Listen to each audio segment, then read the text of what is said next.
Chapter 21:38. No matter how the rats, hiding in the dark, jumped around, at least on the surface, Noah had won all the victories. On the same day, the Holy Sun followed Noah's instructions and announced the entire process and results of the international conference. He also spread the video of the fairy tale initiator team conquering one of the 3 demon realms. As soon as the announcement was made, the entire Tokyo area was in an uproar. There's hope. There's hope. We humans finally have the hope of defeating all the proto-god animals. All the people were wild with joy, completely falling into a huge surprise. On this day, almost all the people in the Tokyo area shed tears of joy, and like a national celebration, there was a lot of noise and celebration. Under the Holy Sun's intentional manipulation, such a huge piece of news spread to the world at an unimaginable speed, causing all the humans in the world to go crazy. All humans were hit by a huge surprise on this day. They felt like they were in a dream and could not react for the whole day. It cannot be helped.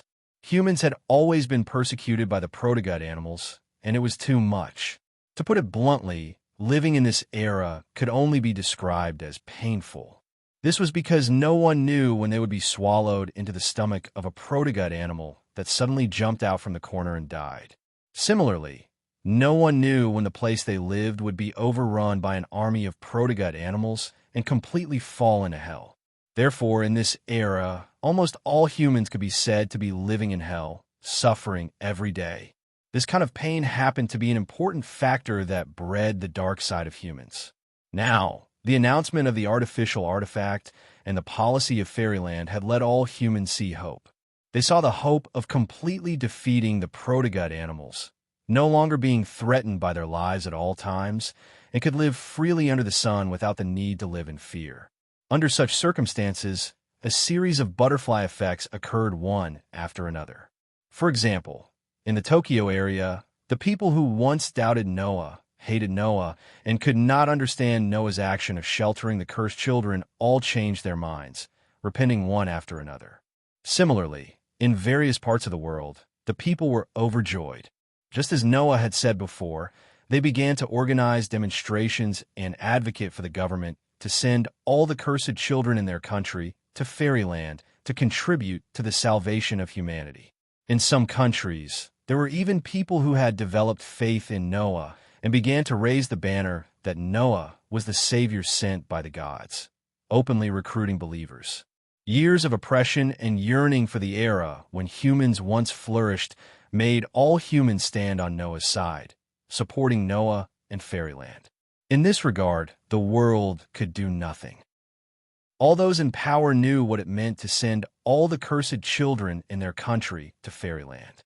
Before this, Fairyland already had the ability to unify the world. And now, if the cursed children were to be moved to Fairyland under strict management by various nations, it would simply weaken themselves and strengthen Fairyland's ability, making it easier for the world's hegemony to fall into Fairyland's hands. Furthermore, with the release of the artificial divine item, every cursed child that Fairyland gained was equivalent to gaining an army. Under such circumstances, it would not take long for Fairyland to rise above all nations and become the world's most powerful nation. When that time comes, if they were to make a move against the world, which nation could resist? Even if they did, would all the nations in the world combined have the ability to stop them? Naturally, the answer was no. Furthermore, Fairyland would continue to accept requests from all over the world through the form of commission as before. With the loss of the cursed children, the world would probably have to increase the number of commissions sent to Fairyland from now on and be squeezed for money by Fairyland. Just like in the world of seeking a chance encounter in the underground city, Eulalie became the center of the world because she monopolized magic stones.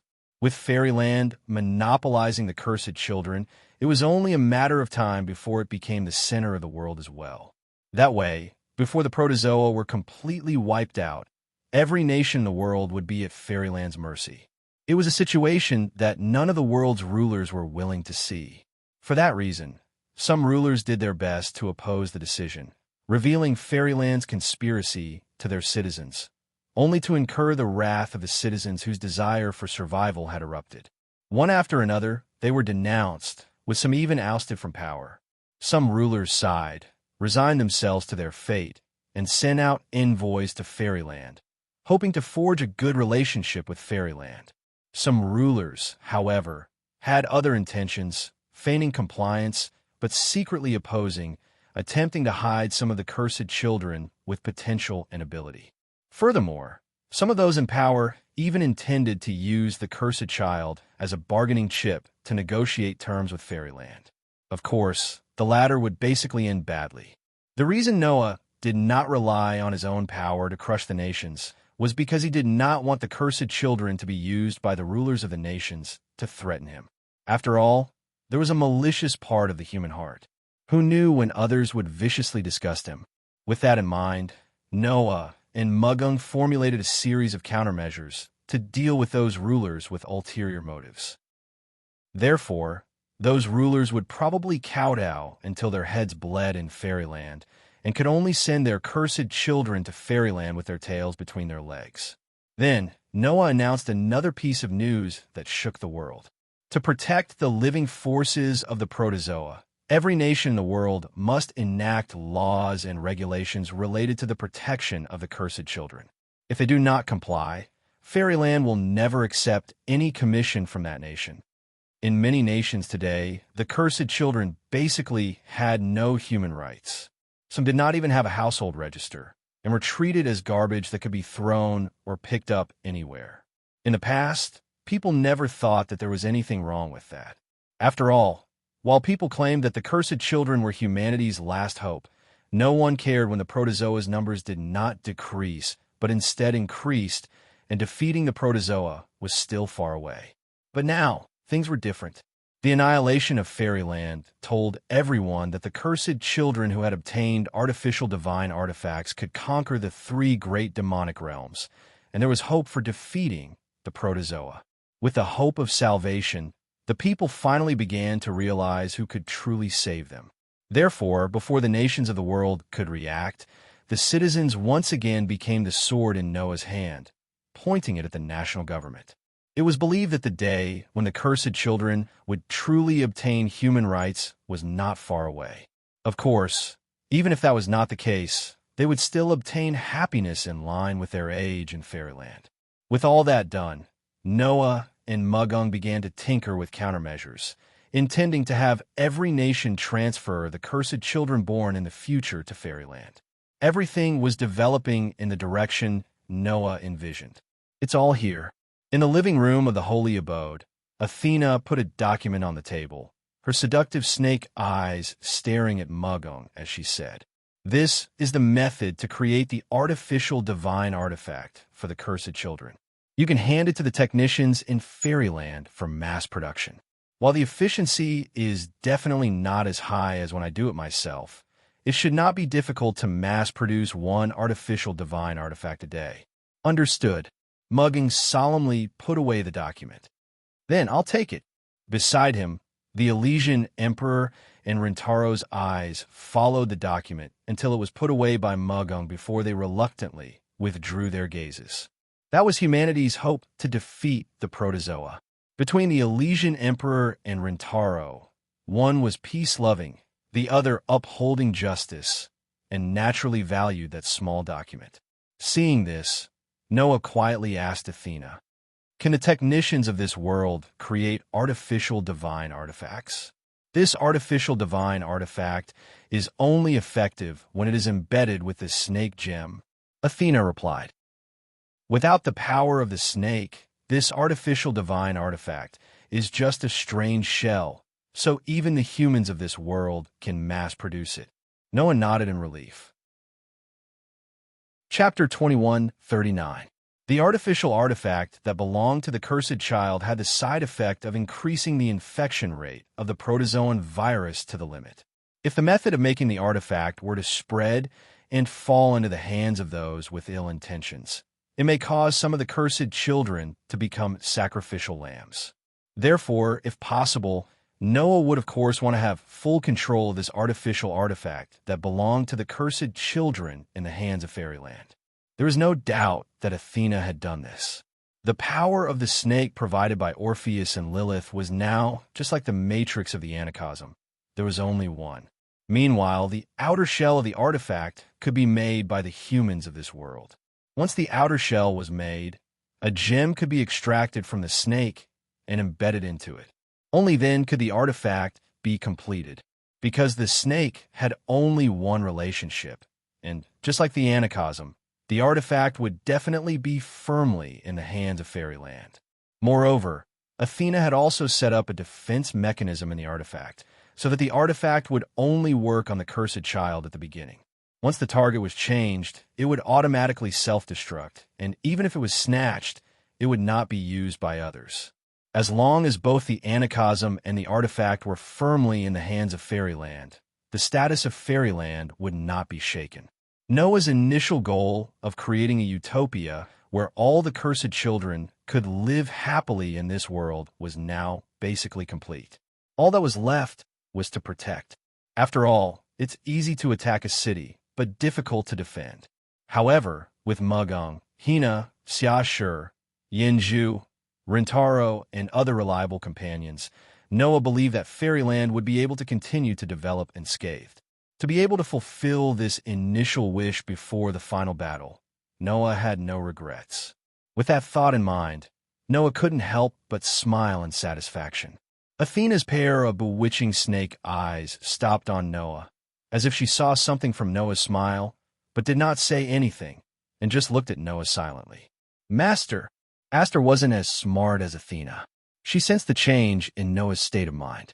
She was worried that Noah would leave her, so she gently snuggled into Noah's embrace.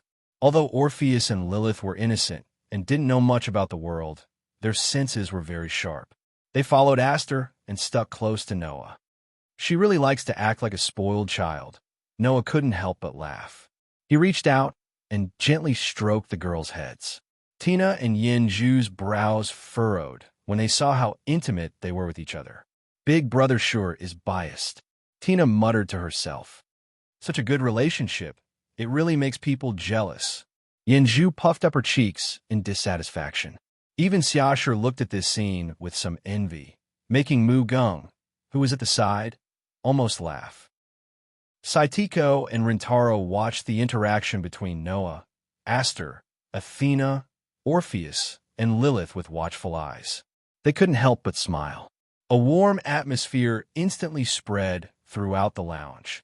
After a while, Elysian Son of Heaven broke the silence and asked Noah, "Is the reception of Fairyland ready?" "I've left it to Mugung." Noah continued stroking the girls' heads as he turned his gaze to Mugung. "It should be ready, right?" "No problem. I made the arrangements as soon as possible." Mugung smiled confidently. "Now we just have to wait for the countries around the world to send the cursed children over." "But will those fellows obediently send the cursed children over?" Rintaro asked doubtfully. "I don't think everyone will obey. It doesn't matter. We've already started the census of the countries around the world. Our guild's tour group has been to countries without a census register. It won't be difficult to count the number of cursed children," Mugung said. "So you don't have to worry. There won't be any problems with the reception. I'll make the arrangements." "But what about a dictator like President Chi Wu?" Hina asked. "Although Big Brother threatened the president at the meeting, I don't think he's someone who will listen obediently. In fact, the only question left is what President Chi Wu will do," Xiashi said. "According to our spies, the rest of the countries seem to have made their moves. They're either compromising or doing something in private. We've already prepared countermeasures. But President Chi Wu's behavior is a bit strange," Saitiko said worriedly. Now, the representatives from all over the world have left the Tokyo area and returned to their respective countries. Only the president of Chi Wu has remained in the Tokyo area. I wonder what that dictator is thinking. He hasn't left. Noah suddenly raised his head and looked at Saitiko. Zhongshuan of Chi Wu hasn't left Tokyo? Yes. Saitiko nodded. Not only that, President Chi Wu doesn't seem to be leaving anytime soon. He's been staying in the hotel. Hearing this, Noah narrowed his eyes slightly. It had been almost a week since the international conference. He didn't expect Zhongshuan of Chi Wu to still be in Tokyo. Of course, Noah didn't think Zhongshuan of Chi Wu would stay in Tokyo for no reason. This guy must be planning something. Thinking of this, Noah asked Saitiko. During this time, did Zhongshuan of Qi Wu do anything suspicious? No. President Qi Wu has been staying in the hotel and hasn't gone out. Saitiko answered truthfully. I also sent someone to talk to President Qi Wu, but they didn't even get to meet him. According to President Qi Wu's bodyguards, President Qi Wu seems to be in poor health these days, so he wants to stay in Tokyo for the time being to recuperate. Recuperate? Yinzhu curled her lips. What a clumsy excuse. Even I can see through it. Yes. Noah nodded and turned to look at Athena. What do you think? Following Noah's question, everyone present looked at Athena. Noah once said that Athena's wisdom was even better than the 4 wise men, who were known as the world's strongest minds. Presumably, this child must have some opinion. And indeed, Athena said this sentence without hesitation. The president is probably not in the hotel anymore. Not in the hotel. Everyone was stunned. You mean? Noah hesitated for a moment and said, did Zhongshuan sneak out of the hotel without anyone noticing? Although it's just a guess. Athena nodded casually. But the president has been staying here, and no one has seen him. If recuperating is an excuse, then this person is very likely not in the hotel anymore. Athena's words were unusually convincing. If President Qi Wu is not in the hotel, where did he go? Saitiko couldn't hide his uneasiness. What is he doing in the Tokyo area?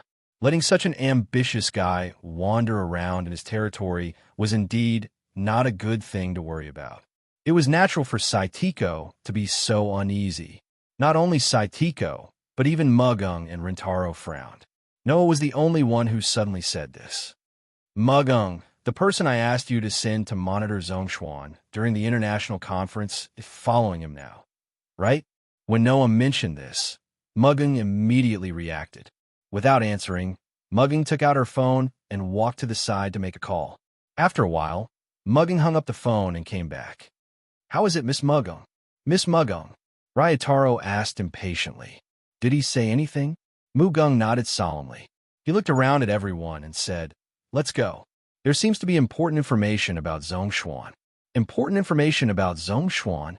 Everyone's eyes lit up. The person you sent is quite capable. Noah smiled and said to Mugung, what kind of information is it? I don't know yet. It's not safe to talk about it over the phone. Mugung looked straight at Noah. So, do you want to meet him directly? Noah thought for a moment and nodded after a while.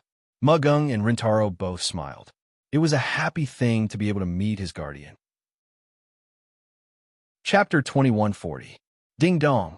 With the crisp sound of a wind chime, the door to a cafe was pushed open. Both Noya and Ryotaro entered the cafe through the door. Welcome. A waiter immediately stepped forward with a smile on his face and bowed to Noah and Ryotaro.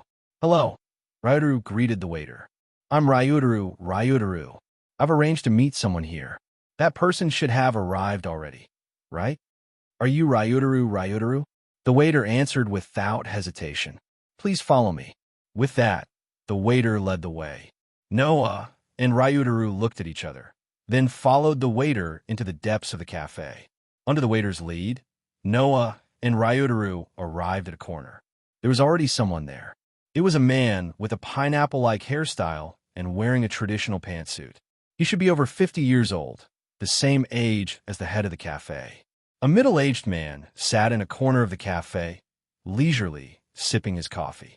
When he saw Noah and Rintaro coming in from outside, his eyes lit up. He stood up and waved his hand in a forthright manner. Ryotaro, over here. Ryotaro immediately smiled faintly and brought Noah forward to stand in front of the other party. It's been a while, Mr. Ziheng, Ryotaro greeted. I'm relieved to see that you're as healthy as before. I'm even more relieved than you are. The middle-aged man whom Ryotaro addressed as Ziheng smiled. Kid, ever since you left Tokyo and moved to Fairyland, you've been traveling around the world. I think you're the leader of a tour group. I heard that you often get into conflicts with those powerful people from other countries. I've been worried about when you die. To be honest, there were a few times when I thought I was going to die. Ryotaro smiled bitterly. But fortunately, I managed to pull through. That's right. You made it through. Ziheng patted Ryutaru's shoulder emotionally. That's why you've become one of the top 10 promoters in the IP rankings. Even the countries in the world can't ignore your existence. In the past, I really didn't even dream that a guy like you who couldn't even eat enough could reach this step. Can't you give me some face? The bitter smile on Ryutaro's face deepened, and his tone became a little rough. I heard that your business is getting better and better. Miss Mugung has bought pie medals from you several times, right? I'm also very grateful to that girl for taking care of my business. Ziheng grinned before he quickly asked, Didn't Mugung come? It can't be helped. Ms. Mugung is a public figure after all. Everyone knows that she's the acting president of Fairyland and has appeared on television countless times. She can't possibly come to a cafe like this, can she? Ryutaro said. However, I did bring our immediate superior here. Immediate superior? As if he had just noticed Noah's existence. Ziheng turned his gaze to Noah. After staring at Noah for a while, he suddenly clapped his hands. Isn't this President Noah who defeated the Scorpio of the Zodiac 3 years ago, saved Tokyo during the Third Great War of Tokyo, and founded Fairy Tale? Hello, Mr. Ziheng. Noah nodded at Ziheng. I'm Noah Dole. You can just call me Noah. It's really you. Ziheng was flattered and smiled. I've long heard of President Noah's great name. Thank you so much for taking care of Ryutaro and Mugung. What are you talking about? Noah shook his head. Mugung and Ryutaro are both very reliable talents. They relied entirely on their own efforts to get to where they are today. President Noah, you don't have to be so humble. I know Mugung and Ryutaro better than anyone else.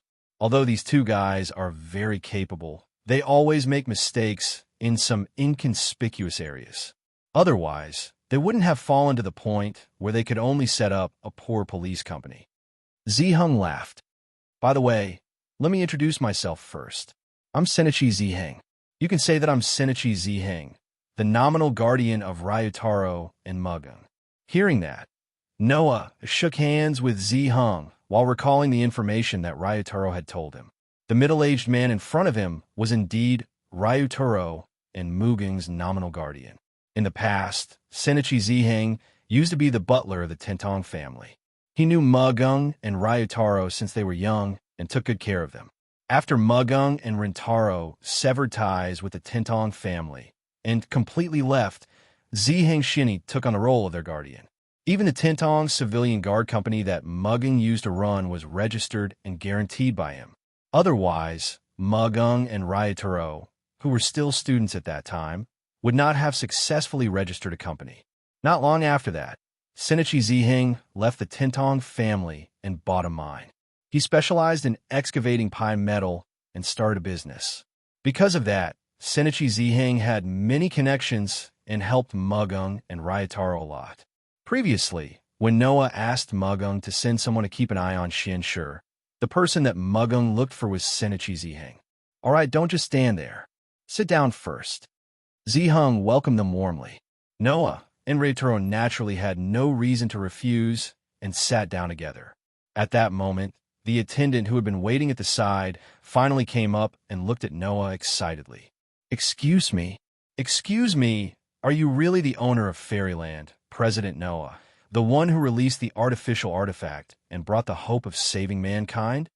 Noah had forgotten that there was an attendant beside him. Looking at the attendant's excited expression, he scratched his cheek.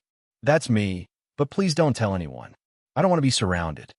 I understand. The attendant was extremely excited and careful as he spoke to Noah. Thank you so much for bringing us hope, President Noah. Please do your best. I will support you. Can you shake my hand? Looking at the attendant's excited expression, Noah laughed dryly and extended his hand. The waiter immediately blushed and held Noah's hand tightly. Then, with an ah sound, he ran away happily without a trace. Noah was speechless. Even Rintaro was taken aback as he muttered to himself. Could it be that these are the legendary fans? Now, there are many people in the Tokyo area who have become fans of President Noah. Ziheng also smiled mockingly. After all, he is the savior who brings the hope of saving mankind. I heard that there are even people in foreign countries who have established a religion and gathered many believers because of this. President Noah may be deified in the future. Noah did not know whether to laugh or cry. He did not expect that after releasing the artificial artifact, it would cause such an effect. This was something that Noah did not expect. After all, in this world, Noah had always been known as the shelter of the cursed child and was despised by all humans who hated and rejected the cursed child. As such, Noah did not expect that the release of an artificial artifact would make him, who was known as the shelter of monsters, become the savior in people's hearts. This also showed the fickleness of humans. They could hate others because of one factor, and they could also worship others because of another factor. Was this how the saying, love begets hate, hate begets love came about? When he thought of this, Noah secretly sighed in his heart. Fortunately, I'm not like Mugung, who often appears on TV and knows what I look like. Otherwise, I'm afraid I wouldn't be able to walk the streets now. However, Noah did not do all this to become the savior and superstar in people's hearts. Noah's actions were only to protect fairyland and the children. Mr. Ziheng, let's get to the point. Noah looked at Ziheng. Mugung said that you have been watching Chiwu Zhongshuan all this time, and you seem to have gained something. It's up to President Noah to judge whether it's a gain or not. Ziheng rummaged through a small bag on the side and took out something from it and put it on the table. I just relied on some connections to get this thing. Hearing Ziheng's words, Noah and Ryutaro immediately looked at the table. Ziheng took out a photo. The person in the photo was Chiwu Zhongshuan. In the photo, Chiwu Zhongshuan was in a dark corner. There was a person in front of him. Chapter 21:41. Looking at the photo on the table, Noah and Ryutaro frowned at the same time. There was no other reason. In the photo, in a dark corner, Chiwu Zhongshuan's back and side profile were very clear. However, the face of the person who was talking to Chiwu Zhongshuan was blocked by Chiwu Zhongshuan, so he couldn't see it all. I only received this photo today. While Noah and Ryutaro were frowning, Ziheng spoke. When Mujenko asked me to find someone to keep an eye on Chiwu Zhongshuan, I asked a worker from the mine to stay in front of the hotel where Chiwu Zhongshuan was staying and keep an eye on him 24/7. Then, yesterday, the worker saw Chiwu Zhongshuan sneaking out of the hotel without a single bodyguard. He took a taxi to the 12th district of Tokyo and met the person in the photo. Ziheng pointed at the person in the photo who was blocked by Chiwu Zhongshuan. This photo was taken at that time. In other words, Chiwu Zhongshuan did sneak out of the hotel yesterday and met with someone, right? Ryutaro sorted out the information and looked at Noah. What do you think? What else can I think? Noah curled his lips. Although I don't know what the dictator is planning to do, it can't be anything good if he's doing something so sneaky. The problem is, it seems that someone is planning to help Chiwu Zhongshuan. Ryutaro's tone was a little unfriendly. Chiwu Zhongshuan didn't bring any bodyguards and took a taxi to meet with this person alone. This means that this person should be someone in the Tokyo area, right? Is it a spy that Chiwu Zhongshuan arranged in the Tokyo area? Or did someone really reach an agreement with Chiwu Zhongshuan?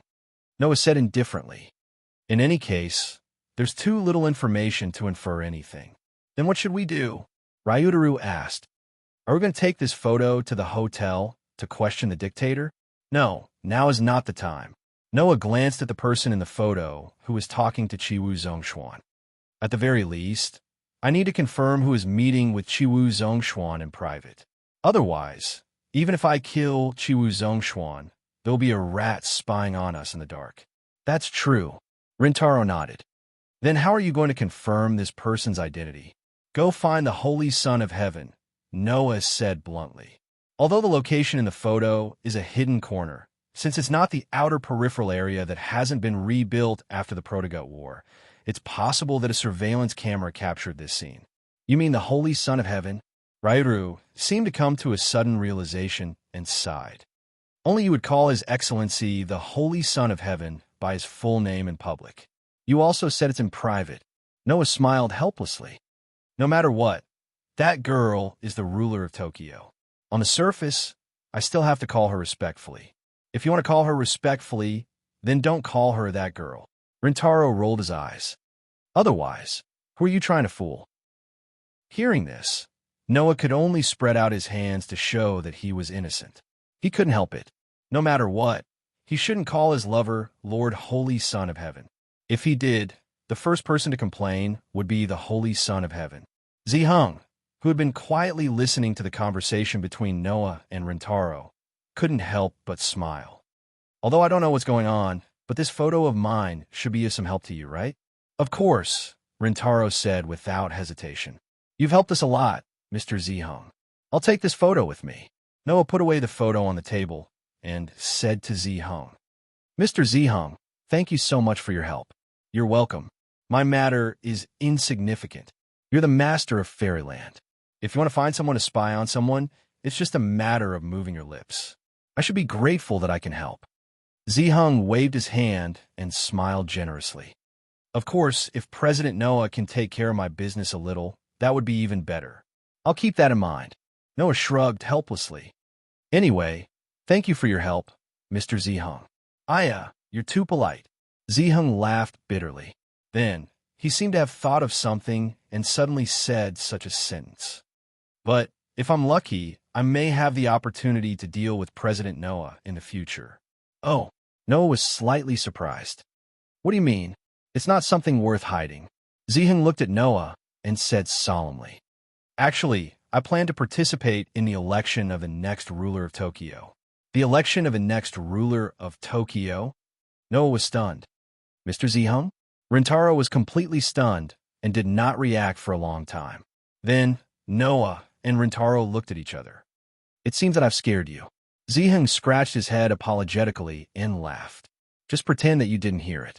Unfortunately, it was really difficult to pretend that they did not hear it. The reason for that was because the matter that Ziheng spoke of was no small matter. Since the establishment of Tokyo, the first generation of the Son of Heaven came to power and became the ruler of Tokyo.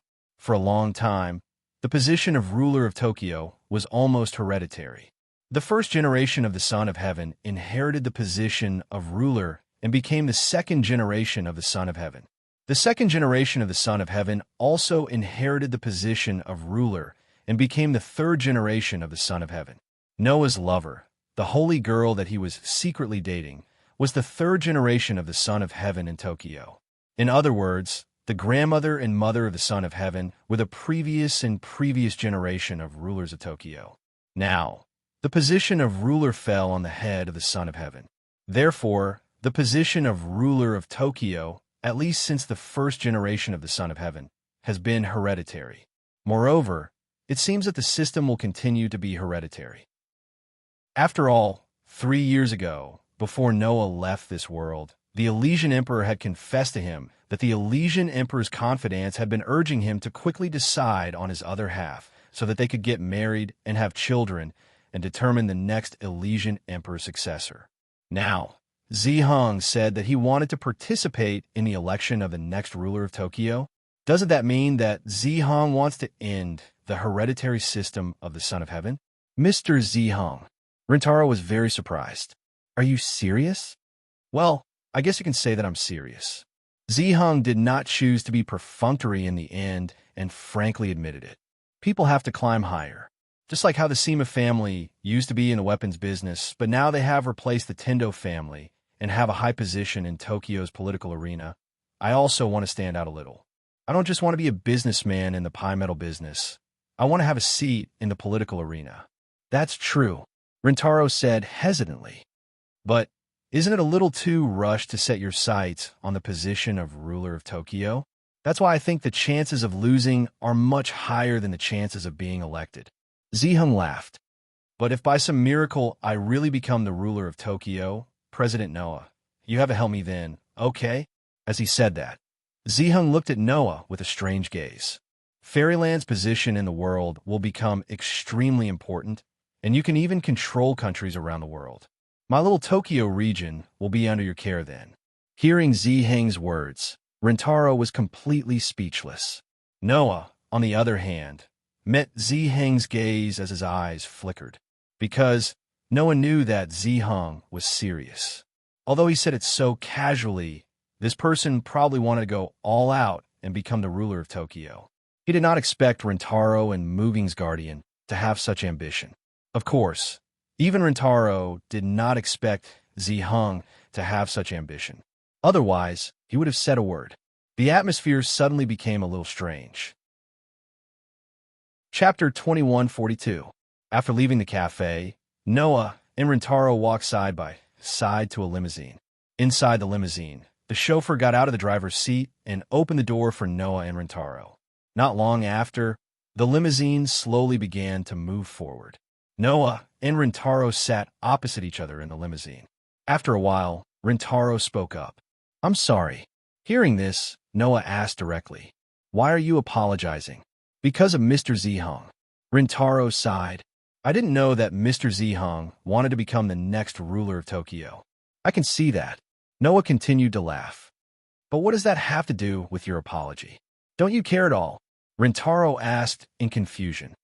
"Mr. Ziheng wants to participate in the election of the next ruler of Tokyo. Is there a problem with that?" Noah asked.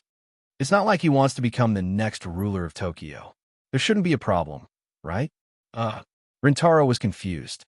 "In other words, you agree with Mr. Ziheng's decision to become the next ruler of Tokyo? Why would I object?" Noah asked with a half-smile. "Just like Mr. Ziheng said, it's normal for people to want to climb higher. I have no reason to object, right? Why not?" Rintaro asked without hesitation. "If the Son of Heaven has a child, then the next ruler of Tokyo should be the Son of Heaven. Although Mr. Ziheng doesn't want to oust the Son of Heaven, if the election is successful, then the Son of Heaven won't be able to become the ruler of Tokyo. You're being too absolute." Noah's expression didn't change. "No matter what, as long as Mr. Ziheng doesn't want to threaten the Son of Heaven, then I have no reason to object. If that girl knew about this, she would think the same. After all, in her eyes, the ruler of Tokyo should be someone who can bring peace and happiness to the people. It's not a symbol of power, but a symbol of responsibility. If Mr. Ziheng can bring peace to the Tokyo region, then she definitely won't mind abdicating."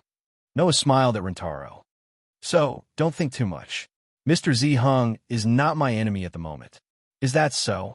Rintaro felt relieved. "That's good." Looking at Rintaro's relaxed expression, Noah sighed inwardly.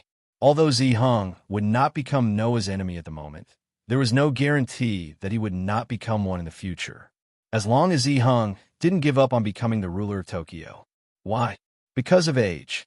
Immortal Ziheng was already over 50 years old. On the other hand, the Holy Son of Heaven was only around 20 years old. In other words, as long as nothing happened to Shang Tianzi could still be the ruler of Tokyo for a long time. In this way, if Ziheng Immortal wanted to wait for the Sage Son of Heaven to abdicate, he might not even be able to wait until he died of old age. Under such circumstances, if Ziheng Immortal Ziheng wanted to become the ruler of Tokyo, then attacking Shang Tianzi was the only way. That was why Noah said that Ziheng was not his enemy at the moment, but in the future it was hard to say. Of course, if Ziheng really wanted to wait for Shang Tianzi to abdicate before fighting for the Tokyo region's ruler, then Noah would not object. Perhaps some people would think that with Noah's relationship with Shang Tianzi, he would help pave the way for Shang Tianzi's heirs, so that her heirs could continue to be the ruler of Tokyo, instead of giving it to an outsider.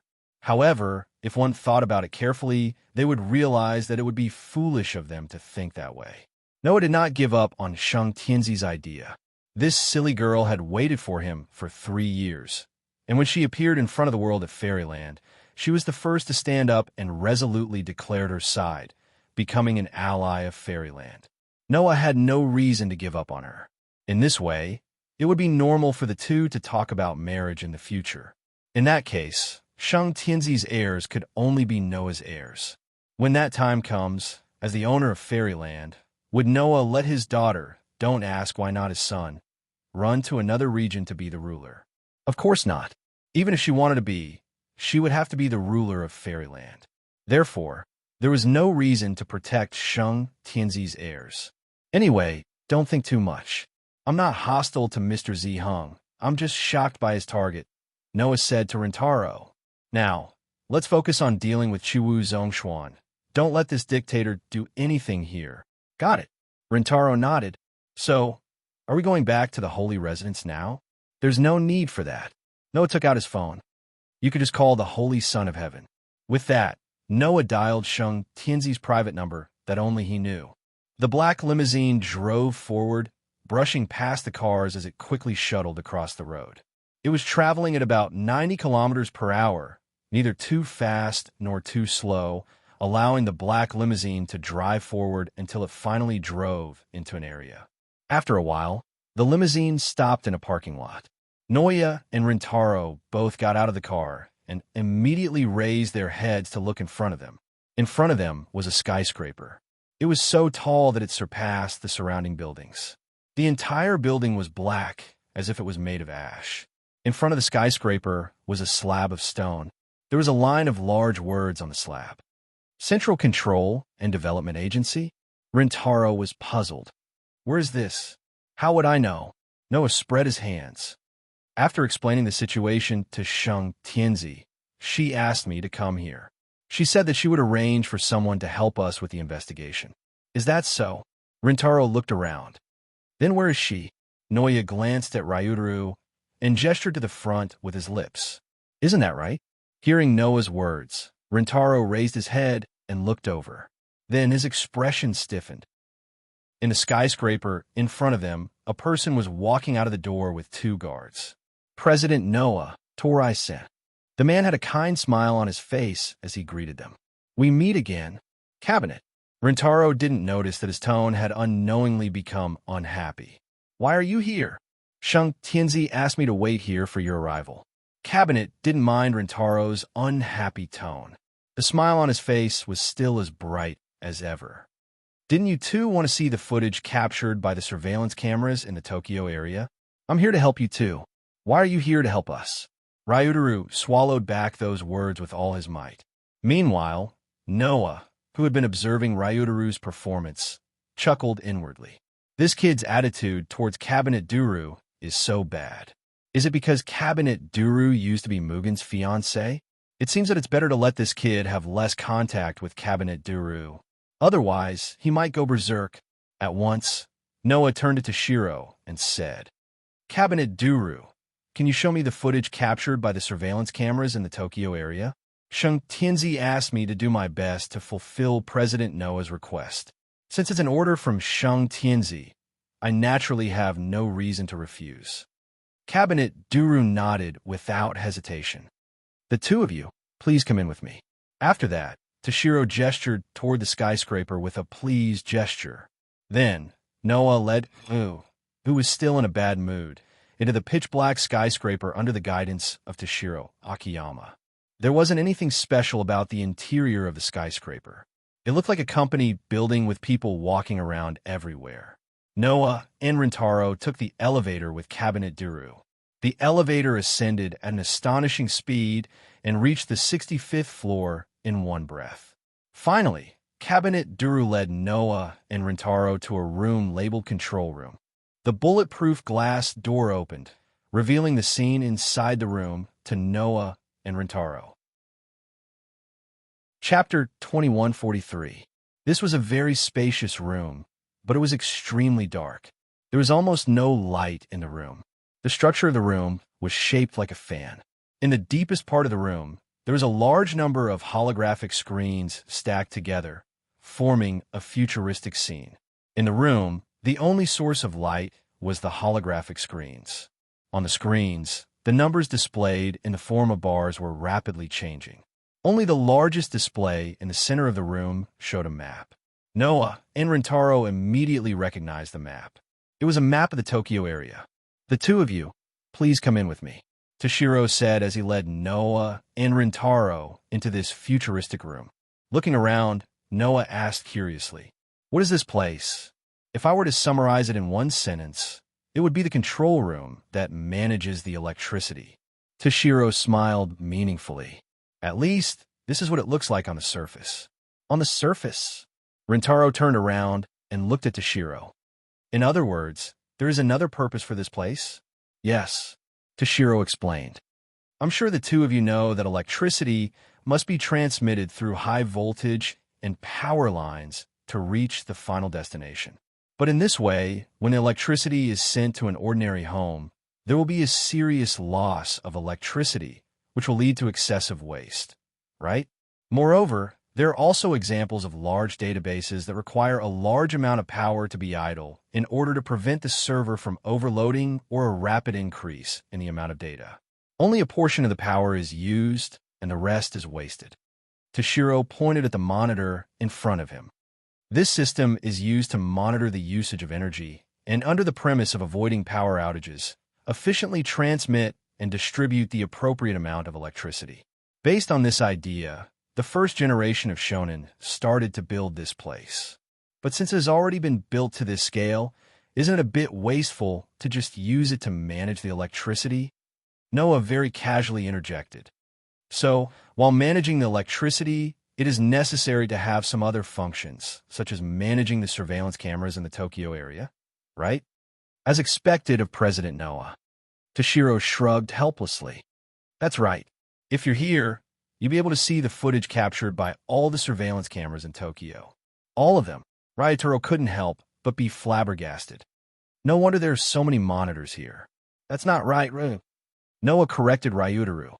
If this place can really monitor the entire Tokyo area, then the number of monitors here is too small. After all, the number of surveillance cameras in the entire Tokyo area was simply unimaginable. Stations, airports, banks, and other important facilities aside, the Tokyo area and even other areas were mostly equipped with surveillance cameras.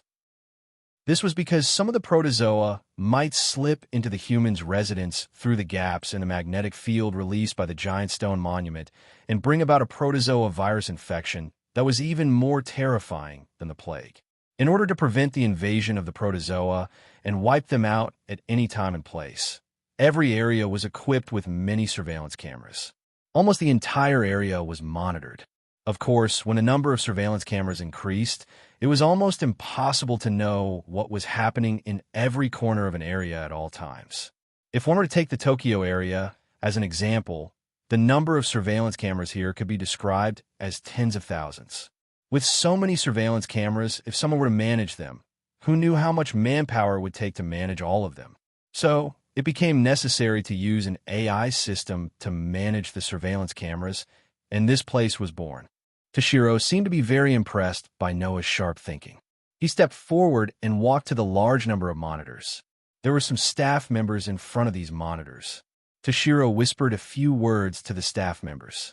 The staff members nodded and began to operate. The next moment, the map of the Tokyo area on the central monitor began to be simplified and gradually expanded. Finally, it shrank into an area and was divided into several images, which were displayed in front of everyone. Toshiro turned around and said to Noah and Rintaro, "You two are looking for President Takashi, right? I've already asked someone to search through the facial recognition program installed in the control room here. We'll get the results soon." As soon as Toshiro finished speaking, the corner of the huge monitor that was divided into several images was enlarged and filled up the entire monitor.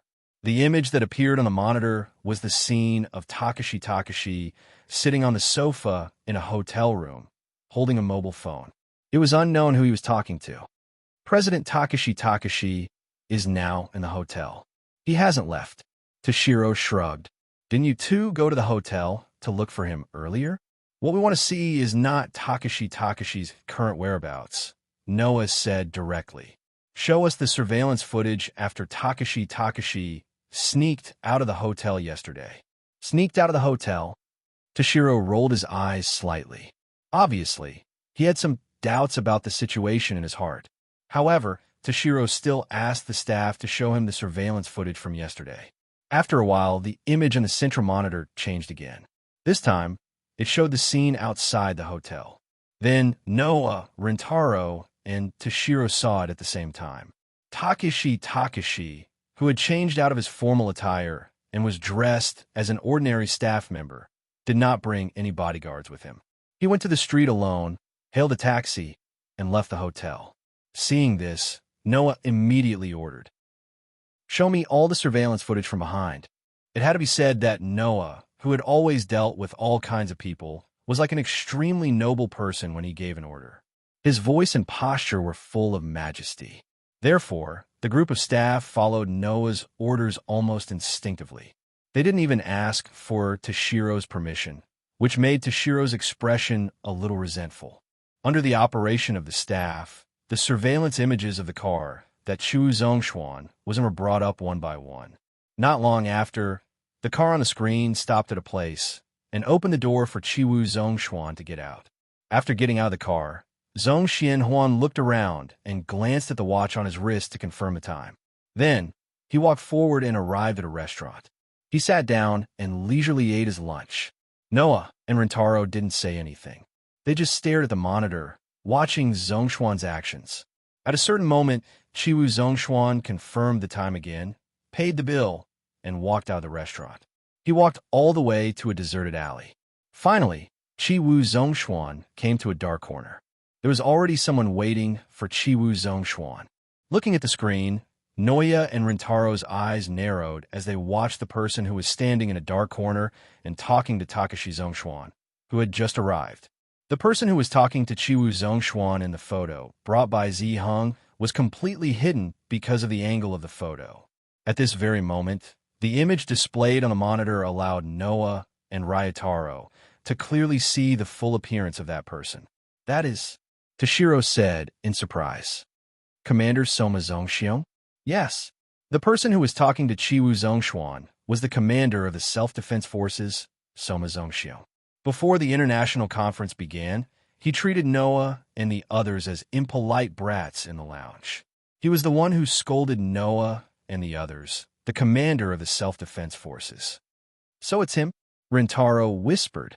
Is he the spy that Chiwu Zhongshuan arranged in Tokyo? Not necessarily, Noah said indifferently. It's also possible that after the conflict with us last time, he became resentful and reached an agreement with Chiwu Zhongshuan to cooperate. It really does seem like something that arrogant commander would do, Rentaro said sarcastically. Maybe he's just being used by Chiwu Zhongshuan. Regardless, our next target is finally out. Noah glanced at Soma Zhongshion on the screen. Let's go find this idiot. Chapter 2144. Tokyo, District 40.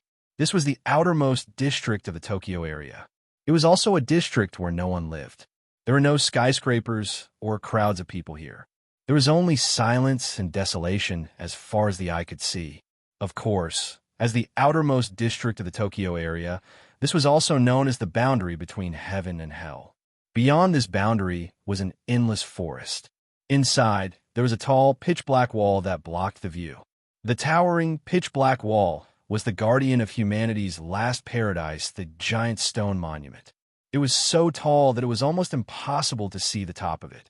Its color was darker than the darkness. It didn't make people think of hope, but evil. Just its height alone was more than 6 kilometers. Even the width of the stone monument was 1 kilometer. There were actually many houses around it. These houses were the residences of the self-defense forces that guarded the border of the Tokyo area. Noah and Ryutaru arrived at this place in the evening. This was a place where not even a limousine was willing to drive in. Thus, Noah and Ryutaru took the limousine directly to District 39. After instructing the driver to wait there, they walked here on foot. Although I've seen it many times, Ryutaru looked up at the giant, pitch-black stone monument and spoke with a complicated tone. However, every time I see this pitch-black monument, I think that no matter how I look at it, it doesn't look like something that would protect humanity. Is that so? Noah asked in an indifferent tone. Then, what kind of existence is more suitable to protect humanity? At least change the color. Ryutaru muttered. Something like white. That's why you can only think about it. Noah smiled slightly. Finding the white kuei is probably even more difficult than developing artificial artifacts. But this color really makes people feel uncomfortable. Ryutaru sighed. It's like telling humanity that even if we continue to live, the future will only be dark.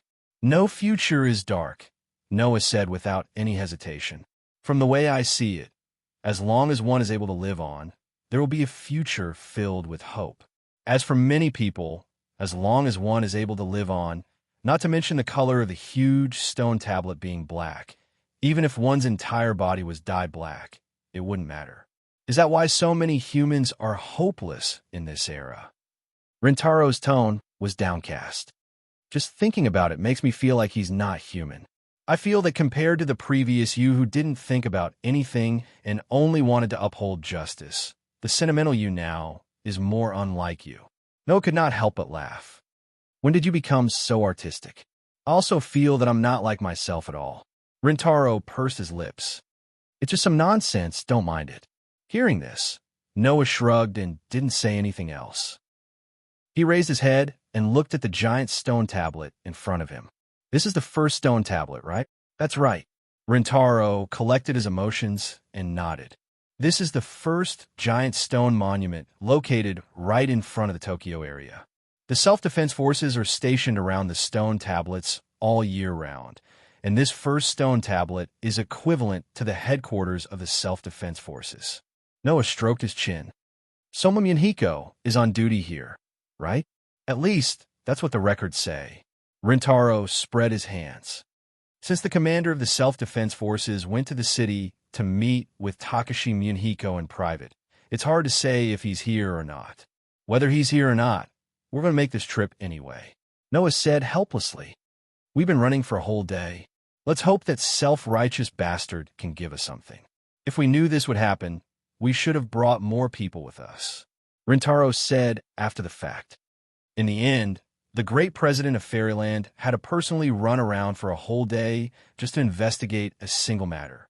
Just thinking about it makes me sigh. Compared to hiding in the office and going through documents, I'd rather do it myself. Noah narrowed his eyes. Moreover, this is no ordinary matter. It's worth it for me to do it. No ordinary matter? Rintaro was slightly taken aback before he reacted. Did you find anything? Sort of. Noah nodded. But it's just a guess. I wonder if Soma Minhiko can give me a clue that can confirm my guess. Then let's hurry over. Rintaro's face turned serious. It's already so late. If we continue to waste time, it'll be detrimental to our investigation. Noah nodded again. Then, Noah and Rintaro walked toward the stone tablet. Behind the first tablet, there was a house that wasn't exactly luxurious, but was unusually spacious. Although it was called a house, at first glance, it looked more like a military fortress. It was surrounded by walls, but there were many buildings inside. It looked like a military camp. Noah and Rintaro walked up to the gate and looked at the military camp. The military camp in the evening was eerily quiet. With the pitch-black stone tablet as the background, it made one's hair stand on end. Noah and Rintaro looked at each other. Then, at Noah's signal, Rintaro stepped forward and shouted at the top of his lungs. Is anyone here? Rintaro's voice turned into an echo that reverberated throughout the military camp. Under such circumstances, not a single person responded to Rintaro. Rintaro frowned and continued to speak. We're here on the orders of the Son of Heaven to patrol. If anyone is here, please open the door for us immediately. As Rintaro increased his volume, his voice became particularly loud and clear. It even caused an echo. However, Rintaro was still met with a deathly silence. Rintaro's frown deepened when he didn't get any response. His expression became somewhat unsightly. Are those guys doing this on purpose? After all, the self-defense forces and the Metropolitan Police Department were notorious for rejecting the police. They believed that the police were stealing their positions and jobs. They were generally hostile to the police. Perhaps it was because he knew that Noya and Rintaro were coming that he deliberately didn't respond, so that the two of them would be left in the cold. How could Rintaro's expression be any better when he thought of this? Just as Rintaro was about to continue shouting, Noah suddenly pressed on his shoulder. Rintaro. Noah stared in the direction of the military camp. Do you smell something? Smell? Rintaro was stunned. Then he twitched his nose. In the next second, Ryutaru's expression abruptly changed. This smell. Rintaro's expression became serious. Don't tell me, it should be. Noah's expression became emotionless as he said word by word. This is the smell of blood. That one sentence caused the temperature in the air to drop to freezing point. Bang! With a muffled explosion, Noya and Rintaro both broke through the ground and turned into afterimages. They leapt into the air and shot into the camp like two streaks of light. Noah and Rintaro had just stepped through the gate and leaped into the air. The scene of the entire military camp was imprinted into their eyes, and the scene that entered their field of vision caused their hearts to sink. In the vast military camp, soldiers wearing the uniform of the self-defense forces were lying all over the ground in disorder. There was a pool of blood under each of these soldiers. Their bodies were also covered in blood, and they were no longer breathing. Obviously, these soldiers of the self-defense forces were all dead. Rintaro was shocked. What the hell is going on? Noah ignored Rintaro. Instead, he stared at the bloody scene in front of him. After a while, he suddenly rushed forward in a direction. Noah. Rintaro was shocked and hurriedly followed him.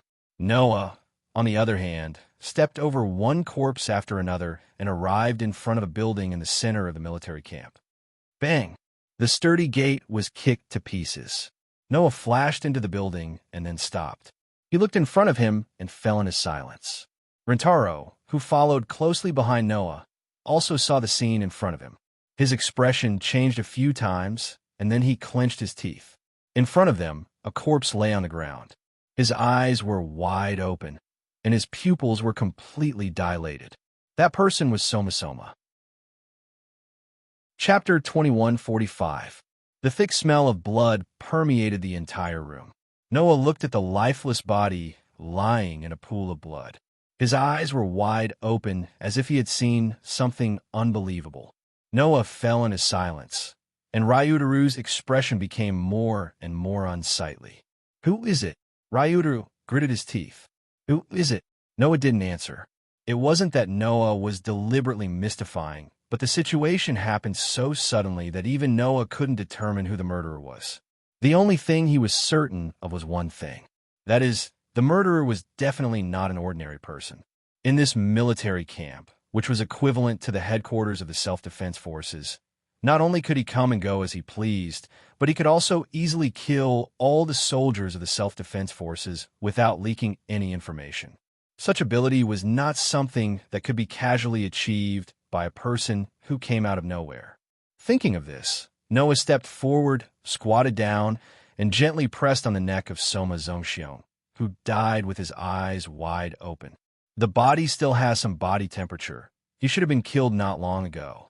Then, the murderer is very likely to be nearby. Ryutaru quickly said, "Should we go after him?" The problem is, how do we go after him? Noah stood up and looked at Ryutaru. After entering the military camp, we didn't see any traces of guns or ammunition. We didn't even see any signs of fighting. This proves that the murderer was in the self-defense forces. The soldiers took their lives unknowingly, causing the entire military camp to be strangely quiet. Only Soma Zongxiong seemed to have seen something before he died. Such a person would definitely not leave behind any clues for others to follow and be found by others. You mean to say, Ryutaru said with a hint of bewilderment, there's only one murderer? Not necessarily. Noah gave his affirmation. It could also be a group of incredible assassins. That's hard to say. It's really hard to be happy about this, Ryutaru said with disdain. There must be a lot of people who died in this person's hands, right? Maybe. Noah closed his eyes. If it's really them, then their hands are really stained with blood. To be able to take the lives of all the soldiers of the self-defense forces, including the commander of the self-defense forces, Soma Zongxiong.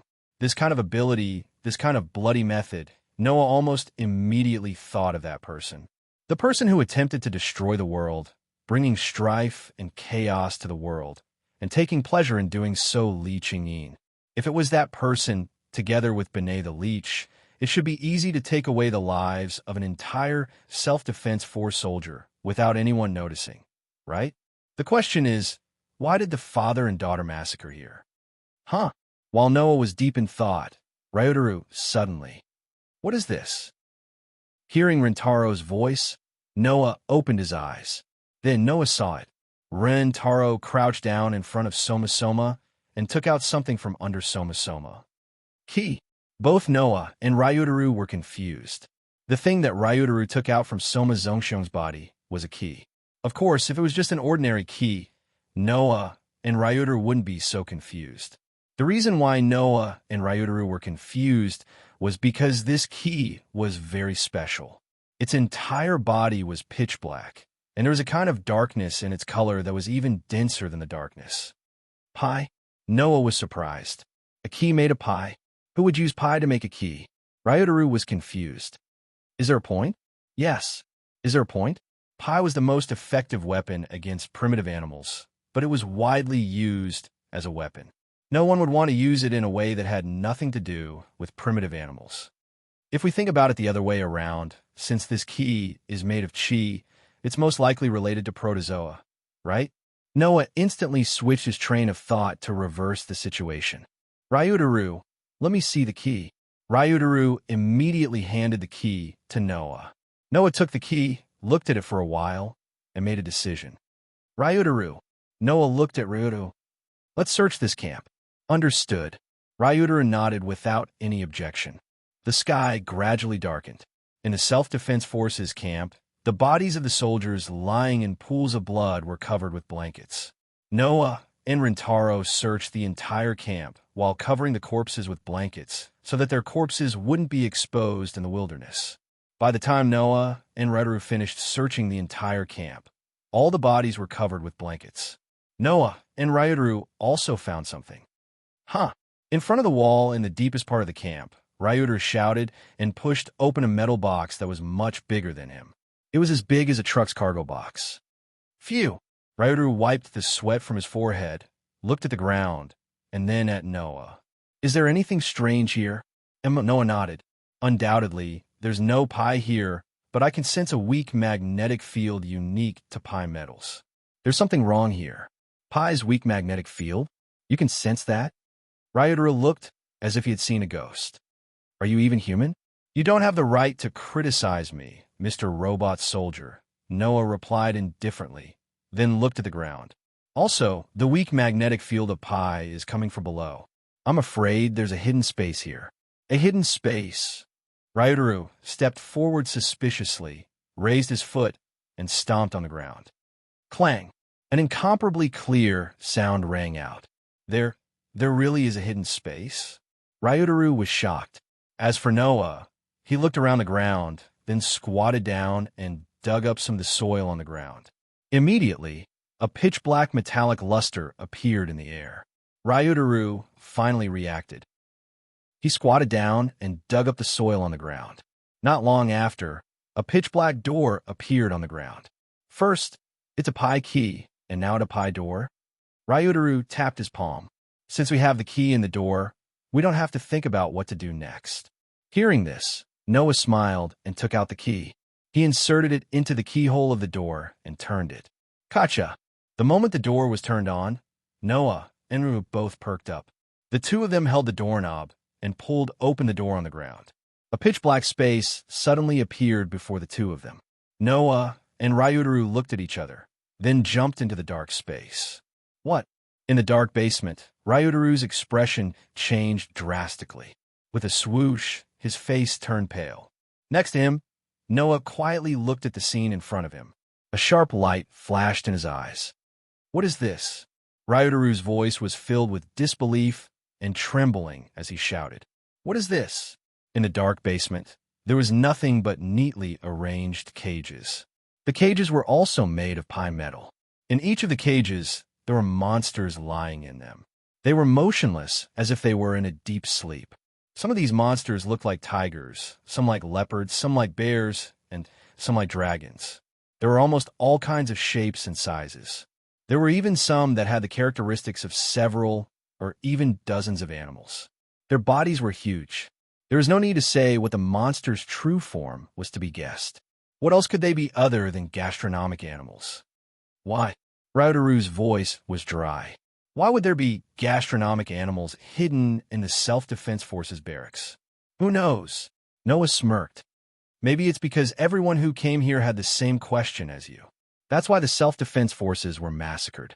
In other words, the Self-Defense Forces' cause of death was none other than silencing them. Now, Noah was completely sure. Li Qingyin, Noah said indifferently. The murderer must be that guy. Chapter 2146. Where's this place? This is the Self-Defense Forces military camp, which is next to the giant stone monument. The giant stone monument was so close to this place. What kind of protozoan would appear here? It was obvious that if they weren't forced, and under the circumstances where the hoe was their natural enemy, protogut animals would never appear in such a place. However, in this basement, there were hundreds and thousands of protozoa. This kind of unreasonable phenomenon is undoubtedly telling others. These protogut animals were all secretly transported in by someone. And who would transport protozoa to the Tokyo area? A while ago, Noah saw one. Wuxiang Association. The mysterious organization that can control primitive animals. Last time, they used a stage for primitive animal to attack. I'm afraid these primitive animals were also cultivated by Wuxiang Association, right? Noah calmly analyzed. And since these primitive animals were secretly hidden here, it's obviously Soma Munio's doing. The key to open this basement is on Soma Munio's body. In addition, these primitive animals all appeared in the basement of the Self-Defense Forces military camp. Who would believe that the commander of the Self-Defense Forces didn't participate? So, Soma Munio is a cadre of Wuxiang Association? Ryotaro said, then immediately denied his own statement. No, if Soma Munio was a cadre of Wuxiang Association, then how could he be killed by Li Qingyin? Moreover, on Soma Munio's body, I didn't see the tattoo of Wuxiang Association, Noah said thoughtfully. From what I see, Soma Zongxiang was just being used. Used? That's right. Noah looked around at the cages where the primitive gut animals were kept. It's very likely that Soma Mengxing didn't know that these cages contained primitive intestine animals, but he was deceived by the people of the Five Xiang Association. He secretly moved these primitive intestine animals here and hid them for the people of the Five Xiang Association. The other party was a mysterious organization that could even recruit Grunewald, one of the most powerful minds in the world. They also had enough power in the Tokyo area to secretly produce a batch of firearms and even military helicopters. Presumably, the cadre of this mysterious organization in Tokyo either has a very high status or a huge network. Under such circumstances, the other party is very likely to be familiar with Soma Munsong, the commander of the Self-Defense Forces. Before this international conference, they used Soma Munsong to transport the primitive intestines belonging to the Five Xiang Association into the conference. Needless to say, those guys moved these primitive animals to Tokyo. They must want to use them to deal with me, right? Noah's eyes showed a bit of wisdom. It's just that I released the artificial artifact at the international conference, which made the Wuxiang Association realize the fact that these primitive animals couldn't deal with me. So they killed the useless Soma Munsong and even the entire self-defense forces, leaving these primitive animals behind. If that's the case, who is the person who used Soma Association? Ryutaro's heart. Is it Kiwu Munio? Is Kiwu Munio the top cadre of Wuxiang Association? The ruler of Osaka has more than once expressed his desire for world hegemony, and the ultimate goal of Wuxiang Association is also the world.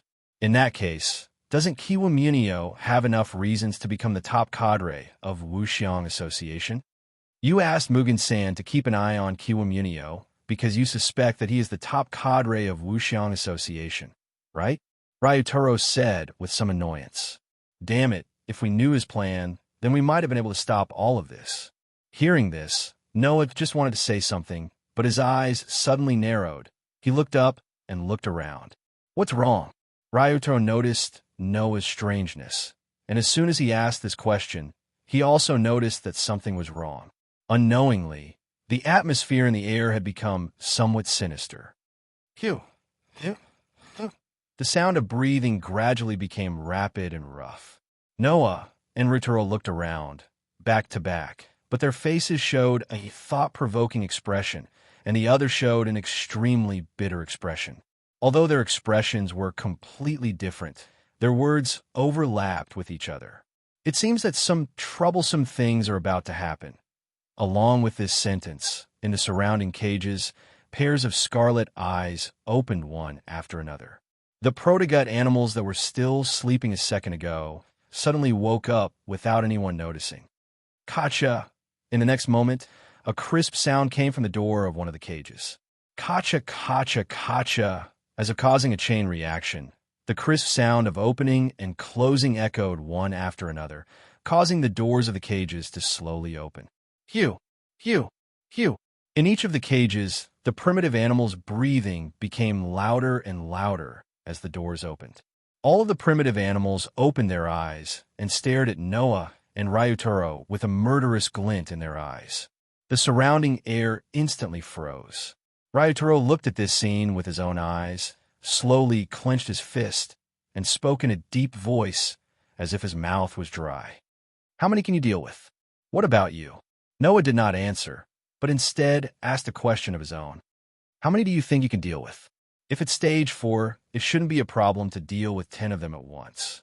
Ryutaro's forehead was dripping with sweat. But among the primitive animals here, there are more than 10 stage 4 creatures, right? There are 33 stage 4 creatures, 75 stage 3 creatures, 180 stage 2 creatures, and 324 stage I creatures. These are the numbers that I roughly calculated. Noah slowly raised the corner of his mouth. Then, our friend of justice, Ryutaro-san, how long do you think you can last under the siege of this army of monsters? 3 minutes, I think. Ryutaro laughed in a self-torturous manner. If you don't come to save me in 3 minutes, then prepare to make a grave for me. You really don't have confidence in yourself. If it were Yin-Ju, even if you were surrounded by this army of primitive animals, you would still have a chance of breaking through, Noah said calmly. Although that's because Yin-Ju has achieved domain and is no longer the same as before, Ryutaro-san. In my opinion, you are an existence that explodes with greater strength the closer you are in a life or death situation. You should be able to last for 10 minutes, and you should be able to drag most of the primitive animals down to hell with you. Thank you for thinking so highly of me, President. Ryutaro could not help but click his tongue. If that's the case, remember to save me in 10 minutes. I'll try my best. When this seemingly relaxed conversation finally came to an end, the sinister atmosphere in the basement finally exploded. Roar, roar, roar, roar, roar in the cages around them. The protozoa all let out terrifying roars and started running wildly. All of a sudden, the wooden cages were smashed into pieces by the primitive gut animals. The protozoa roared at the sky, shaking the ground as they charged toward Noya and Rintaro like a flood of ferocious beasts. Ryutaru's right hand and right leg suddenly burst into flames. It was as if a blue flame had been ignited, burning his skin to nothing. Under the gradually burning skin, a pure black metal prosthetic arm flickered with a dark light. Like muscles, it suddenly swelled up. In contrast, Noah merely stared at the primitive gut animal that was roaring and charging at him, his gaze gradually turning cold. In the next second, the army of protozoa swallowed Noah and Ryder whole. Hiya! At the center of the primitive intestine animal army, a thunderous roar resounded. Bang! A violent gust of wind swept out like a raging wave, blowing away all the protozoa in the surroundings. Noah and Ryutaro still had their backs to each other. They clenched their fists and looked forward. Remember, Ryutaro yelled, "You have to save me in 10 minutes. Didn't I tell you?" Noah laughed. "I'll try my best." After saying that, Noah and Ryutaro simultaneously stomped on the ground and shot forward. Chapter 21:47. Crack! When Ryutaru transformed himself into a cannonball and shot out like a bullet, one of his left eyes suddenly rotated. Like a small, intricate instrument, it flashed with a pitch-black light. It was the 21st style obsidian prosthetic eye. It was a calculation device installed on Ryutaru's left eye that could accelerate his thinking. In this prosthetic eye, Ryutaru saw a world that was slowed down by hundreds or even thousands of times. Therefore, in Ryutaru's eyes, the group of protozoa that were charging at him like ferocious beasts seemed to be moving in slow motion.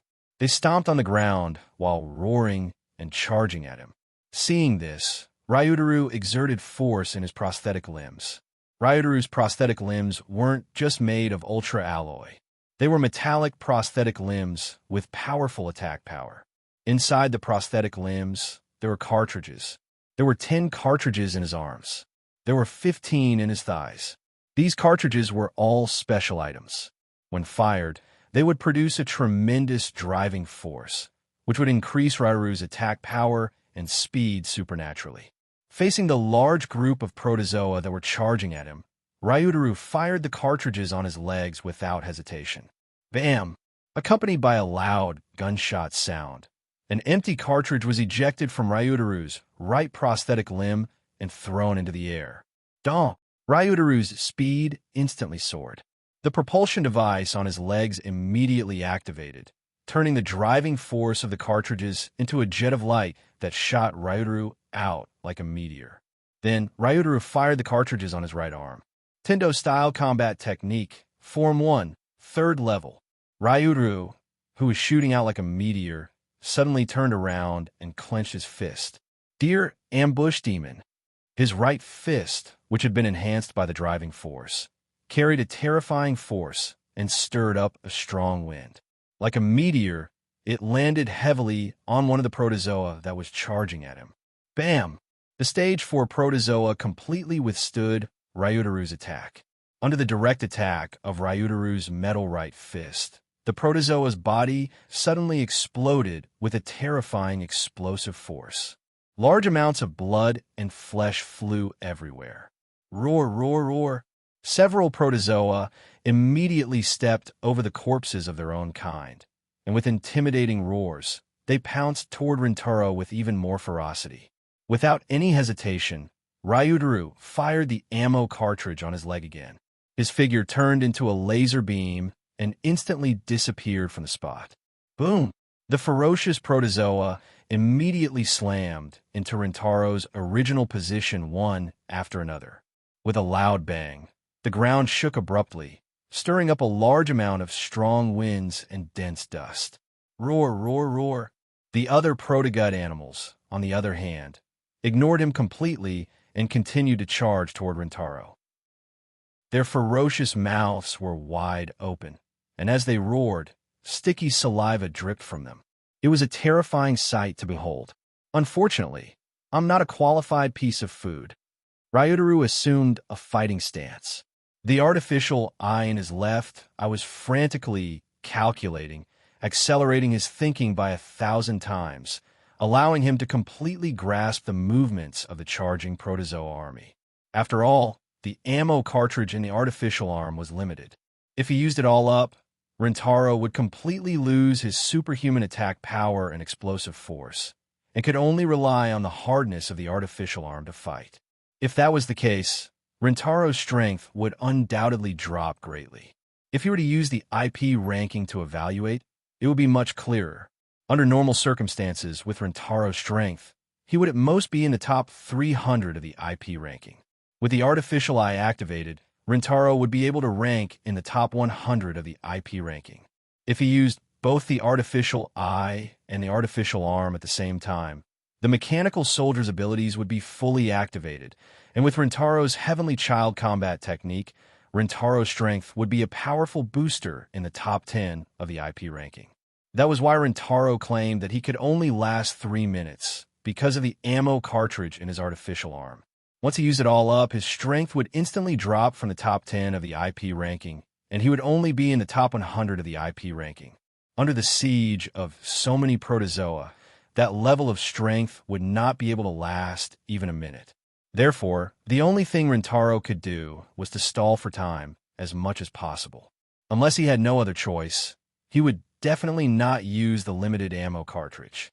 Even if he used it, he would not use it on some small fry.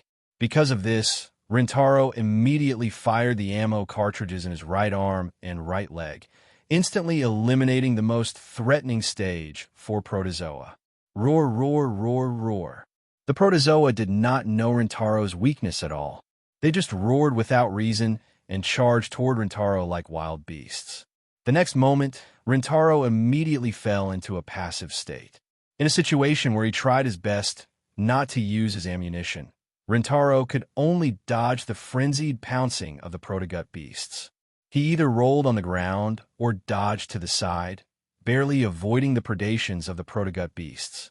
Unfortunately, there were too many protozoa. Once they surrounded him, Rintaro could not dodge at all. He could only shoot the ammo cartridge in his leg. With the help of the propulsion device, he leaped up like a flash of light and dodged the protozoa's pouncing attacks at an astonishing speed. At that moment, Rintaro showed his amazing strength as a booster in the 7th place of the IP ranking. While dodging with the help of the propulsion device, Rintaro did not waste the opportunity. The moment he moved among the protozoa army, his artificial eye keenly located the most threatening stage for protozoa. Heavenly Child Combat Technique Form 3, Level 15 Yunling Lakeside Carp. The powerful uppercut was like a rocket that shot straight into the sky. It carried an astonishing impact and heavily hit the exposed abdomen of the stage for protozoa. Bang! Another muffled explosion rang out. A stage for protozoan was once again blasted apart by Rintaro's terrifying punch. Blood and flesh splattered all over the ground. Rintaro kept moving among the protozoa's encirclement just like that. Sometimes he relied only on his physical ability to dodge in a somewhat embarrassing manner.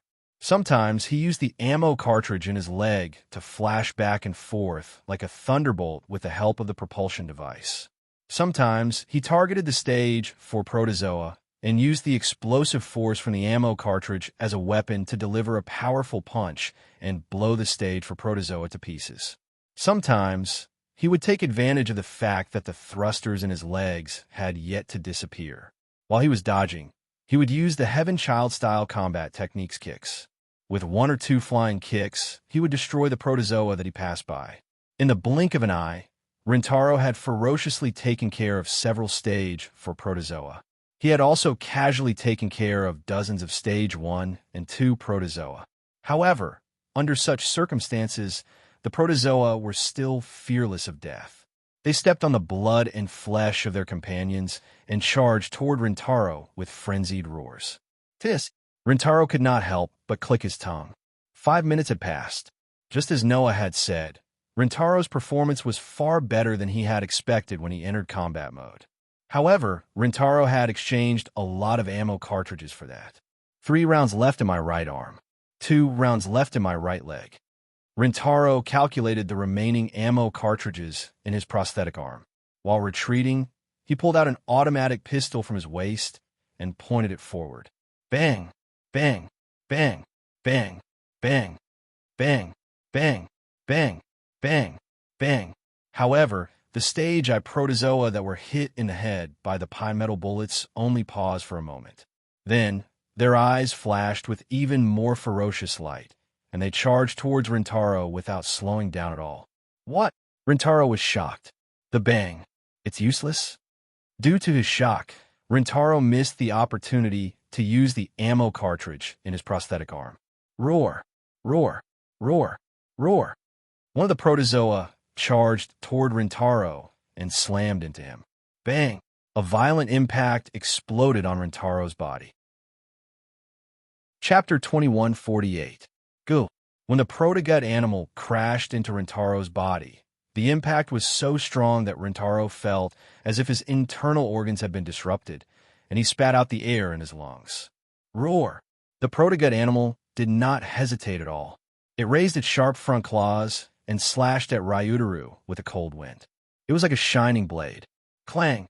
In the nick of time, Rintaro raised his right arm in time and blocked the sharp claws with his super strong metal prosthetic arm. However, the protogut animal had not only sharp claws, but also a thick tail. Moreover, it was a stage 3 protogut animal. Whoosh! In the next instant, the thick tail turned into a blurry whip shadow and lashed at Rintaro's abdomen. Bam! With a muffled thud, Rintaro was sent flying and tumbled to the ground. He rolled dozens of times on the ground before finally coming to a stop. Ugh! Ryutaru clutched his abdomen and let out a bitter groan. Damn it! I was careless. Unfortunately, there was no time for Rintaro to regret. Roar, roar, roar, roar. With an intimidating roar, the protogut beast that sent Ryutaru flying acted like a commander. Together with the army of protogut beasts behind it, they charged toward who was rolling on the ground. They were like a pack of frenzied beasts. Rintaro gritted his teeth and endured the excruciating pain in his body as he struggled to get up. Just as Rintaro was about to fight for his life, a phantom swept past him like a stream of light. Then it punched out. Bam! The stage 3 protozoa that had just beaten the careless Ruru into a pulp exploded under Seiji's fist. The protogut animal army's roar came to an abrupt stop. Moreover, their charge and momentum came to a stop as well. All the protogut animals, regardless of whether they were stage I or stage 4, seemed to be rooted to the spot. They couldn't move, and the murderous look in their eyes turned into fear. This was because a terrifying aura was spreading in front of the protogut animals. The pressure came from a single person. Noah gazed at the protozoa in front of him with his deep, dark eyes. He spoke to Ryutaru without turning his head. Isn't it 10 minutes? Hearing this, Ryutaru finally reacted. However, he did not look at Noah immediately. Instead, he subconsciously looked behind him. In the next moment, Ryutaru's pupils shrank. On the ground behind Rintaro, countless blood and minced meat were splattered all over the ground. The heads of the primitive animals almost filled the entire ground as they lost all signs of life. Seeing this, Ryutaru instantly understood. While he was being forced in such a miserable state by a group of primitive animals, Noah had already slaughtered all of them. Understanding this, Ryutaru smiled bitterly. In the beginning, I only spoke for 3 minutes. So, Noah bent down and picked up the automatic pistol that Ryutaru dropped on the ground. His gaze remained fixed in front of him as he spoke in a seemingly casual manner. Did I underestimate you, or did I overestimate you? It doesn't matter if you underestimate me or overestimate me, Ryutaru said as he looked at Noah's back that was abnormally tall and straight. All I know is that you're still the same as before. You're as strong as a monster. Hearing this, the corner of Noah's lips curled up. However, his eyes turned cold.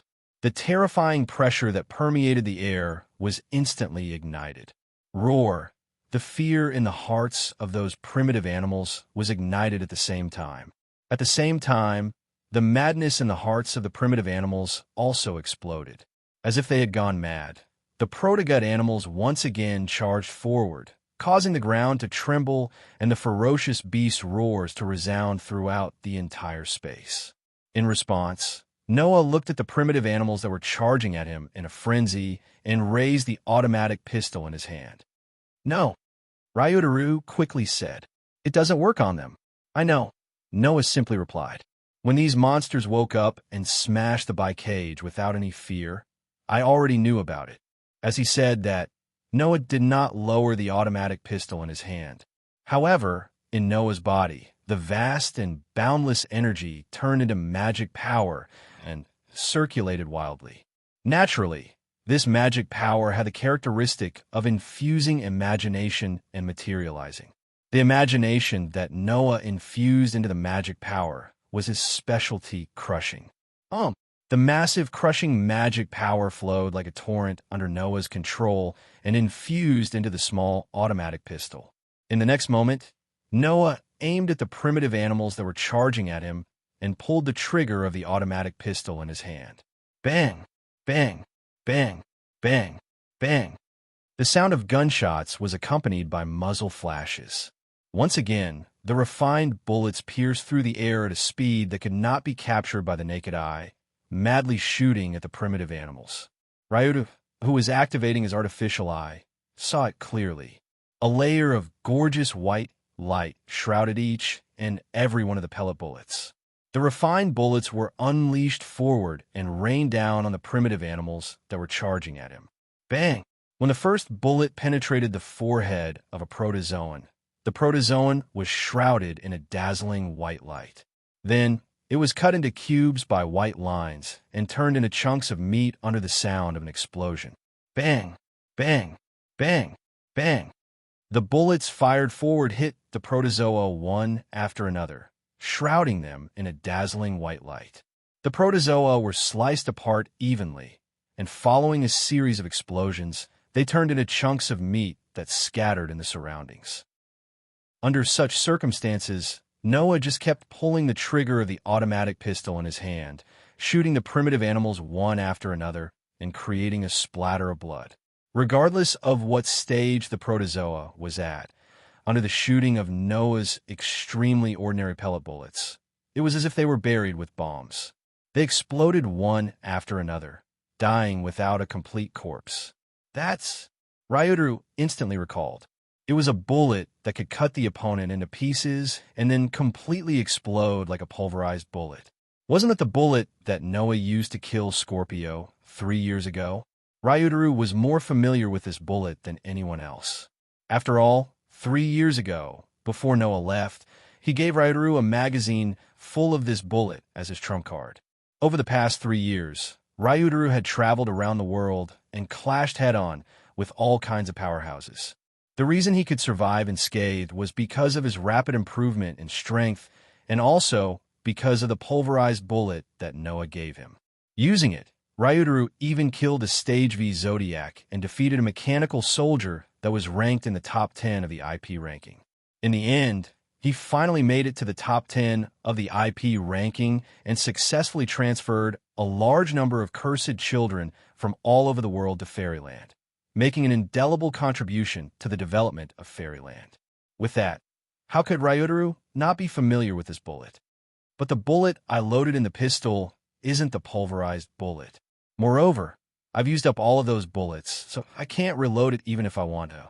Ryutaru stared ahead. So, Noah still has this kind of bullet in his hand? Unknowingly, the gunshots and explosions stopped. Noah finally lowered the automatic pistol in his hand and stopped firing. However, Ryutaru held his breath. That was because there was no longer any protozoa left in front of Noah, only minced meat and blood on the ground. This guy, Ryutaru sighed from the bottom of his heart. He really is a monster. However, the monster that Rentaro spoke of suddenly narrowed its eyes and turned around. While Rentaro was stunned, the monster grabbed it by the collar. Under the pitch-black monument, the Self-Defense Forces military camp was still eerily silent. However, in the next moment, the silence was completely shattered. Boom! The vast military camp exploded without any warning. The explosion resounded through the sky. Chapter 2149. Under the earth-shattering noise, the entire Self-Defense Force military camp, which occupied a vast area behind the black mountain-like stone tablet, exploded and turned into ruins, completely disappearing in a long river of history. The flames rolled up like raging waves. The impact shook out like a star exploding. Just like that, a shocking explosion occurred in the Self-Defense Forces barracks, causing the entire barracks to be engulfed in flames and slowly burn. Boom, boom, boom. After the big explosion, continuous small explosions occurred in the military camp one after another. Pa, pa, pa. The high walls surrounding the entire Self-Defense Forces military camp were blown away, causing rubble and debris to scatter in all directions, stirring up crisp sounds. Billowing black smoke rose from the Self-Defense Forces military camp covered in flames, with the giant black monolith as the background, rising in the direction of the sky, looking extremely ominous. The Self-Defense Forces military camp, which had been located under the number 1 monolith since the establishment of the Tokyo area, finally completely turned into burning ruins today, gradually coming to an end. And there was only one person who witnessed all of this with his own eyes. Not far from the Self-Defense Forces military camp, a young man in a suit looked at the Self-Defense Forces military camp shrouded in flames and gradually coming to an end. The corners of his mouth slowly curled up. The young man's appearance gave people a sense of righteousness. In front of him, an identity card was worn. On the identity card, there was a name, Toshiro Cabinets. It was Toshiro Cabinets, a police officer of the Tokyo Metropolitan Police Department, who was once engaged to Mugom and was ordered by the Emperor to help Noah check the Tokyo area surveillance footage.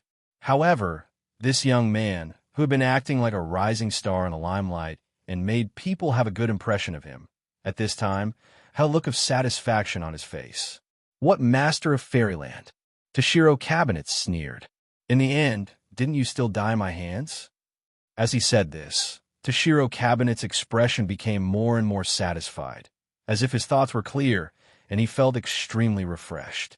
Under such circumstances, Toshiro Cabinets took out his mobile phone and dialed a number. The phone was immediately picked up. A voice came from Toshiro Cabinet's mobile phone. "A closet?" "It's me, Your Excellency," Toshiro said. "The mission has been completed. Noah Doria and Riken Rentaro, the two of them, have both died in the Sea of Fire." "Is that so?" His Excellency did not show much joy. Instead, he asked cautiously, "Are you sure he's dead?" "According to your plan, Noah Doria and Riken Rentaro should be in the basement of the self-defense forces right now. They should be able to see the protogut animals there," Toshiro said with certainty. "And just now, I've already opened all the cages through remote control. After that, I immediately started the countdown for the explosion. The explosion will happen in 10 minutes. In just 10 minutes, it's impossible for those two to deal with all the protozoa in the basement and escape from the military camp." "I hope so too." His Excellency's tone softened, but his words were still solemn. "In order to kill that Noah Doria, I've even put all the protozoa that I've painstakingly cultivated into the plan. If we can kill him, that would be the best. Don't worry, I've been watching from here. Until the explosion, I didn't see Noah Doria come out of the military camp." Toshiro Cabinets looked at the military camp that was engulfed by the Sea of Fire and smiled.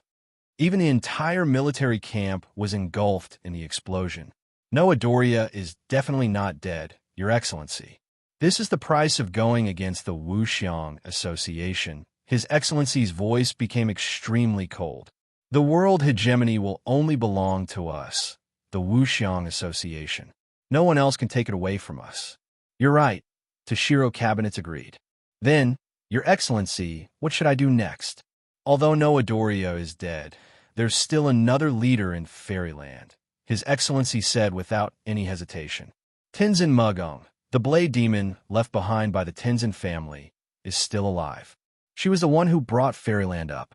If we want Fairyland to collapse, we'll have to get rid of Tenzin Mugung." "Get rid of Tenzin Mugung." Toshiro Cabinet's eyes turned slightly, and the topic of conversation abruptly changed. "Your Excellency, in fact, I don't think we need to get rid of Tenzin Mugung." "Oh." His Excellency did not expect Toshiro Cabinets to suddenly say that, and asked with interest, "Why?" "Although Tenzin Mugung is the acting president of Fairyland, this matter is not necessarily a bad thing for us," Toshiro Cabinets said with a deeper meaning. "She's a woman after all. No matter how capable she is, once she's conquered by a man, not only would she not be an obstacle, but she could also become a help, right? Conquered by a man." His Excellency seemed to understand what Toshiro Cabinets meant. "In other words, you want to make a move on Tenzin Mugung? Your humble servant was once betrothed to Tenzin Mugung when we were young, but Tenzin Mugung left the Tenzin family later on, and that was why the betrothal was annulled," Toshiro Cabinets said with great confidence. "Since there's this layer of relationship, then I can easily get in touch with this acting president of Fairyland. I'm sure it won't be difficult to take down this blade demon of the Tenzin family." As he said that, Toshiro Cabinets could not help but recall the situation when he met Mugung at the embassy during the international conference. Toshiro Cabinets had long had ideas about Mugung. Toshiro Cabinets was born in a family of police officers and had a lot to do with the Tenzin family that controlled the entire Tokyo region. That was why the Tenzin family and the Cabinets had a marriage alliance, and had Mugung and Toshiro Cabinets sign a marriage agreement to deepen the relationship between the two families. When he first went to the Tenzin family and saw Mugung, Toshiro Cabinets was already mesmerized by her. Although she was still young at that time, Mugung was indeed the daughter of the Tenzin family that controlled the entire Tokyo region. Although she was still young, her beauty had already been revealed since then. Since then, Toshiro Cabinets had been coveting Mugung. As Mugung grew up, her beauty gradually matured, and her figure became more and more perfect, and his covetousness grew stronger and stronger. To put it bluntly, Mugung was a stunner.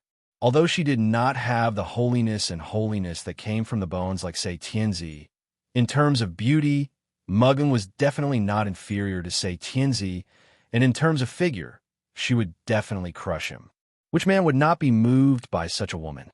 Toshiro Cabinets had always coveted Mugung, and it was not without reason. When Mugung became the acting president of Fairyland and became a behemoth that could obtain world hegemony, Toshiro Cabinets coveted Mugung almost to the point of madness. If I can get this woman, then wouldn't Fairyland become mine? With such a wishful thinking, every time Toshiro Cabinets saw Mugung's mature beauty on TV, the flame in his heart would burn even brighter. Unfortunately, Mugung was already the acting president of the high and mighty Fairyland, and Toshiro Cabinets could not even see her face. Until the appearance of the international conference, Toshiro Cabinets realized that the opportunity had come. Originally, in Toshiro Cabinets' plan, the meeting at the embassy, he could use their childhood relationship to leave an impression in Mugung's heart, and then slowly develop. However, when they met in the embassy's lounge, Mugung did not even look at Toshiro Cabinets, and only cared about tangling with Sima Weiji. That was fine. After that, Mugung actually hugged Noah's arm out of jealousy, and at that time, Toshiro Cabinets' heart was burning with rage, and finally, hostility and malice toward Noah was ignited. At that time, Noah felt a sharp gaze that carried negative emotions, which was the gaze of Toshiro Cupboard. Since then, Toshiro Cabinets had been thinking about killing Noah all the time. When Toshiro Cabinets was given the mission to participate in the plan to kill Noah, Toshiro Cabinets agreed without a second thought. Now that Noah Doria is dead, Fairyland will completely belong to Tenzin Mugung. And as long as I take Tenzin Mugung, then this huge force of Fairyland will no longer be a hindrance to us, but a help to us. Toshiro Cabinets said proudly, "Please give Tenzin Mugung to me, sir."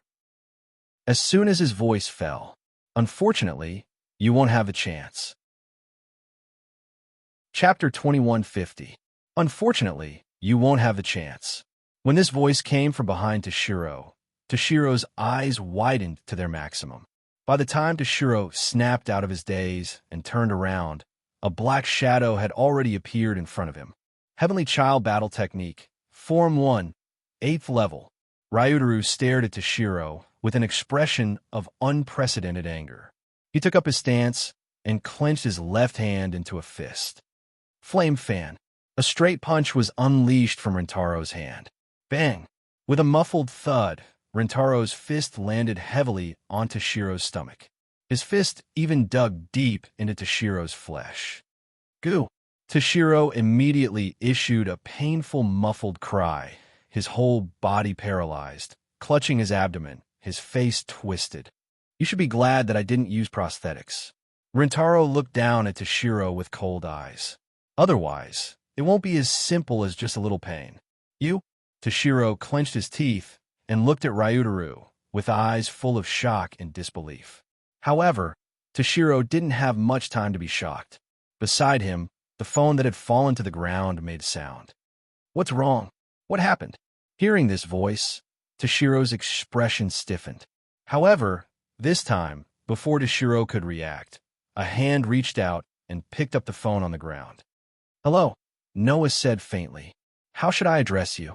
All the sounds on the phone disappeared in an instant. After a while, an extremely low and deep voice came out from inside. You're not dead. There are many people who want me dead, but unfortunately, I'm still alive and well. Noah's tone did not change in the slightest. He was still as calm as ever. Then, this mysterious person who wishes for my death, I will call you the top cadre of the Wuxiang Association. There shouldn't be a problem, right? So that's how it is. His Excellency sneered. You already knew that the barracks was a trap? Not really, Noah answered honestly. When I saw the meeting between Chiwu Zhongshuan and Xiaoma Zhongxiu on the monitor, I knew that something would happen here. This is true. Is that so? His Excellency's voice became colder and colder. Then, may I ask, how did you see through it? It's very simple. I just think that if Chiwu Zhongshuan, an ambitious guy, really wanted to do something to me in secret, he would definitely not be easily photographed and exposed to the surveillance cameras. Noah shrugged. No matter what, he is a dictator. When he was in the Osaka area, many people wanted to take his life. I also wanted to take his life before. Although I let him go in the end, that guy should be very afraid of me. Under such circumstances, it's normal for Chiwu Zhongshuan not to show any flaws in front of me. As a result, he was easily photographed secretly, and it was even captured by the monitor. What's the point of this? Noah curled his lips and smiled. So, from the beginning, I didn't put any hope on the pictures taken by the surveillance cameras. The reason why I looked at it was just to find some clues. Who would have thought that I would see Chiwu Zhongshuan being photographed directly? In this way, I have to think about it. Think about whether Chiwu Zhongshuan did it on purpose. Soma Zhongshuan was just used by you, right? Noah said calmly. First, he was used to transport the cages containing the primitive animals. Then he was used to bait me. When he was no longer useful, he was killed by the leech father and daughter you sent along with the entire self-defense forces.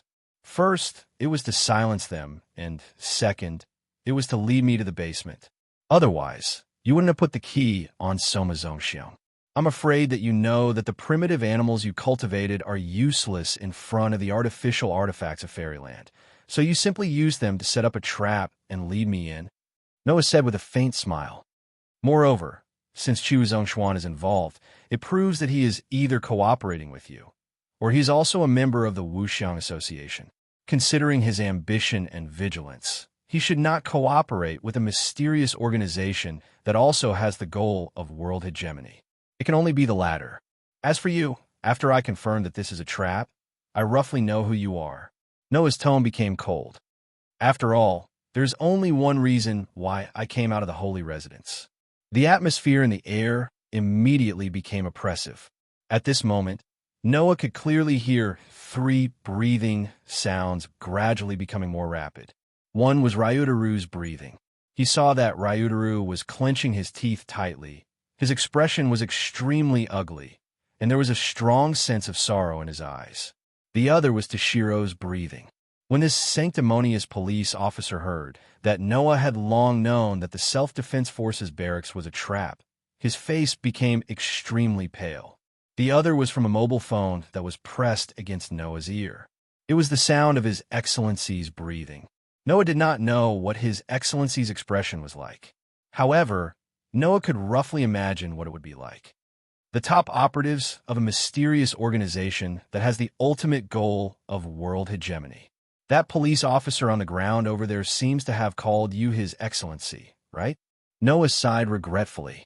To be able to cultivate a controllable protozoan and to be able to rope in one of the 4 wise men into your organization, you are indeed quite capable.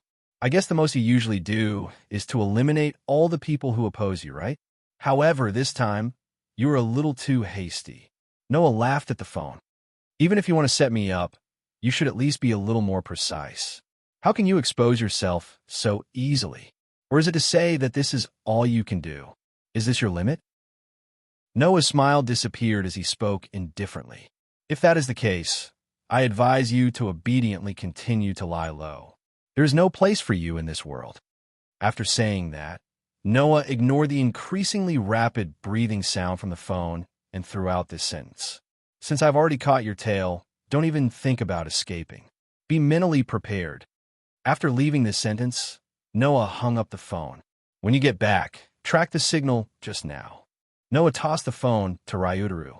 Although the other party will definitely destroy the phone immediately, this should be able to find out where they are hiding. Maybe we can find something.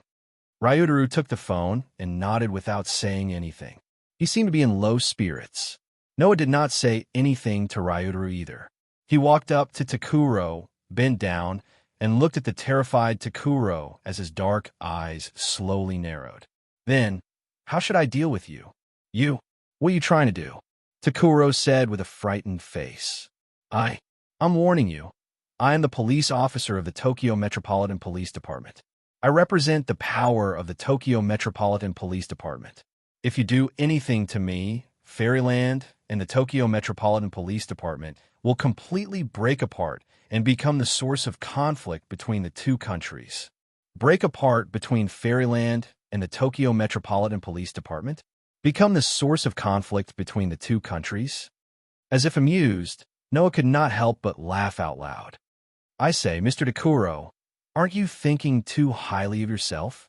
Right now, every country in the world should be eager to establish a good relationship with Fairyland, and the Tokyo Metropolitan Police Department is Fairyland's only ally. With such a favorable political position, would Fairyland break apart because of a mere police officer like you? Or do you think? Noah grabbed Toshiro's collar, grabbed his tie, and raised his face to his face as he said sarcastically, or do you think, would the Son of Heaven go against me because of a piece of trash like you? Takuro's face turned ashen.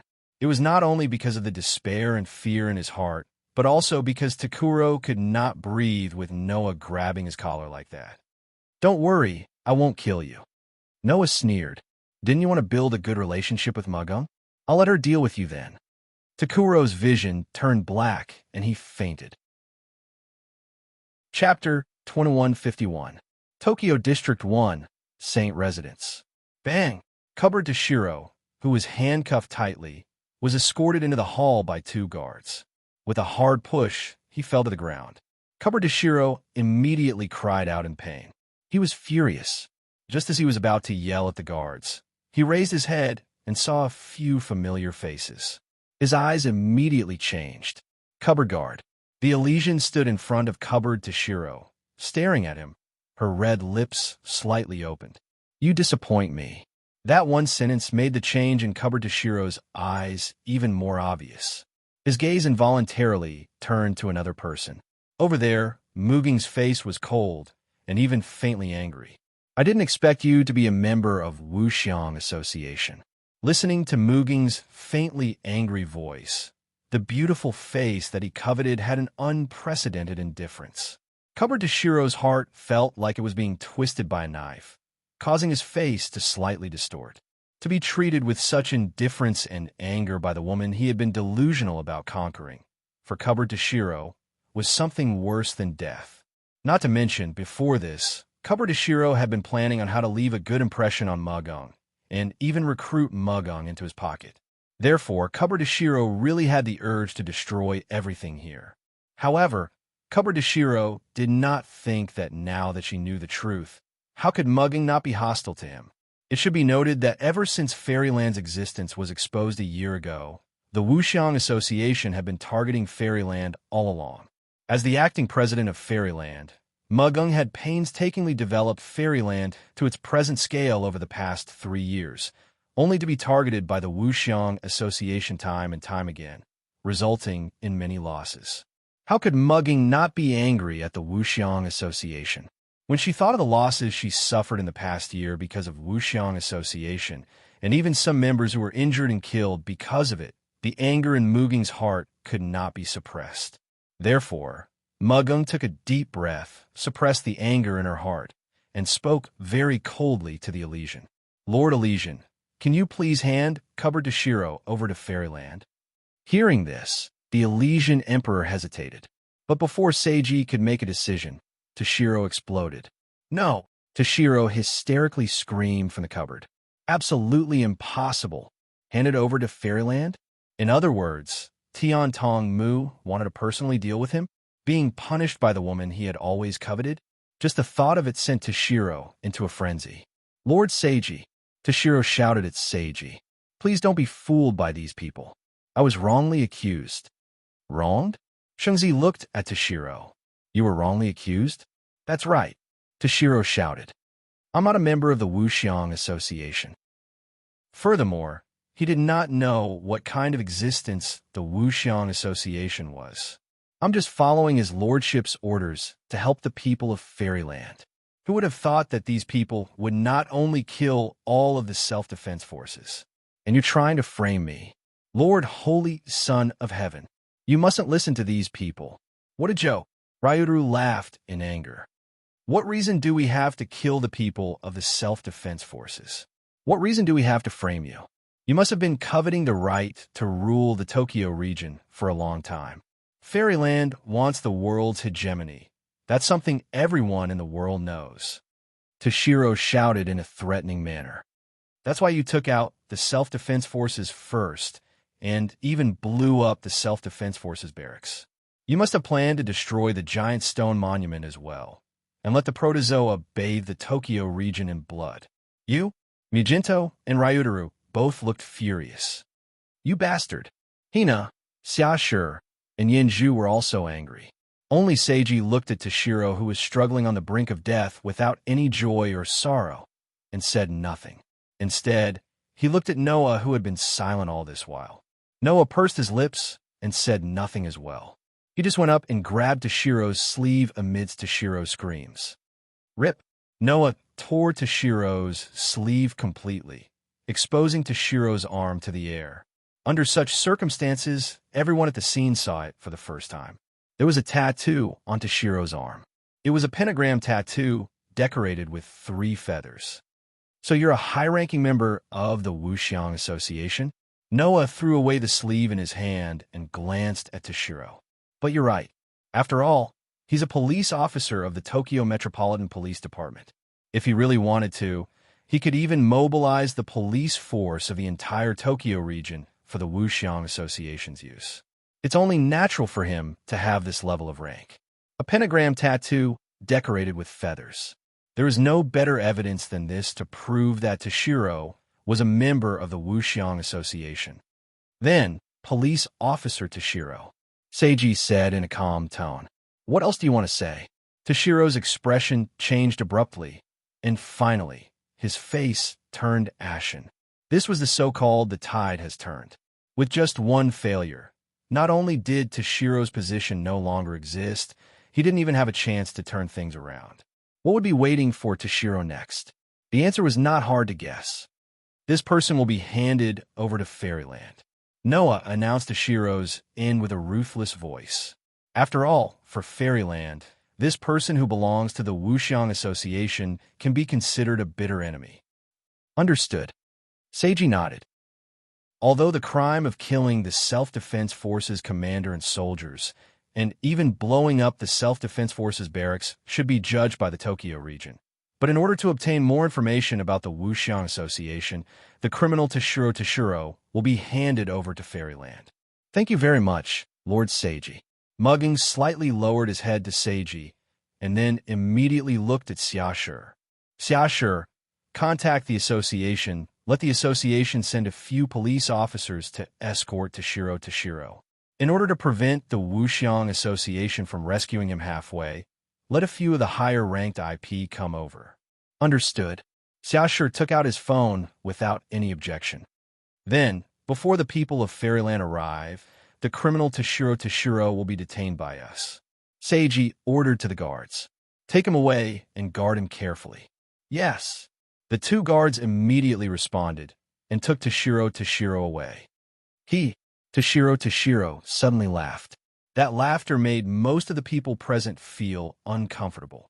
Rintaro's brows were tightly knitted as he stared at Toshiro. What are you laughing at? Nothing, I just admit defeat. Toshiro seemed to have recovered his normal state of mind, as if he had completely given up everything, shrugged, and showed a wicked smile. But don't think that it's over just because you caught me.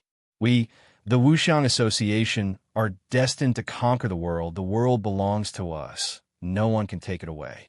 Toshiro's fanatical speech made everyone present feel a chill down their spine. Only Noah raised his eyes and looked at Toshiro. Unfortunately, no matter who the world belongs to in the end, it's over for you. Noah slightly raised the corner of his mouth. That can only prove that the world's favor is definitely not you, stupid guy. Toshiro's mouth suddenly twitched and looked at Noah with eyes that seemed to spit fire, extremely furious. Obviously, Noah poked at Toshiro's biggest sore spot. But no matter how angry Toshiro was, as Noah said, it's over for him. The 2 guards held Toshiro, regardless of his resistance, and took him away. Mugung and Xiaoshi followed, probably planning to temporarily verbally interrogate Toshiro and obtain information about the Wuxiang Association from him. Looking at Muging's gradually fading back, Rintaro came to Noah's side and whispered, That matter, don't tell Miss Mugging for now. Hearing this, Noah was silent for a while and said so. She will know sooner or later. Then delay it for as long as possible. Rintaro's tone was extremely heavy. If Miss Mugging knows the truth of this matter, she will be very sad. I understand. Noah sighed helplessly. I will find an opportunity to let Muggong prepare herself mentally. Ryutaru smiled and nodded. Chapter 2152. In the dimly lit war room, a black-robed His Excellency sat in front of a monitor, quietly watching the surveillance footage. On the surveillance footage, Cupboard Toshiro was escorted out of the celestial abode by 2 guards, followed by Muggong and Xia Shi. Through the monitor, His Excellency watched Cupboard Toshiro struggle as he was violently escorted into a prison van by the guards, driven out of the celestial abode. Even Muggong and Xia Shi got into a limousine and followed closely behind, his fingers constantly tapping on the table. Behind His Excellency, Leech Ingyin and bodyguard Zhuo were also watching this scene, but one of them had an indescribable glint in his eyes under the mask, while the other had an ugly expression, and neither of them spoke. Leech Benet Jr., who was hiding in the corner, shrunk his body timidly, because around His Excellency, Leech Ingyin and bodyguard Zhuo, the space seemed to be suppressed by an invisible gravity, and a sense of oppression pervaded the air. Clearly, although the 3 of them did not speak, their emotions had not calmed down all this time. His Excellency watched Cupboard Toshiro being escorted away in silence. Bodyguard Zhuo wanted to explode, but he knew how dangerous His Excellency's emotions were, so he could only obediently shut his mouth to prevent himself from being implicated. In the end, it was Leech Ingyin who broke the silence. If we can't even kill that man this time, it seems that we won't be able to succeed in the future. Leech Ingyin laughed softly. How about it? Give up? Give up? Bodyguard Zhuo's eyes twitched, and he wanted to shout, "Are you kidding me?" But he was interrupted by His Excellency. Giving up is absolutely impossible.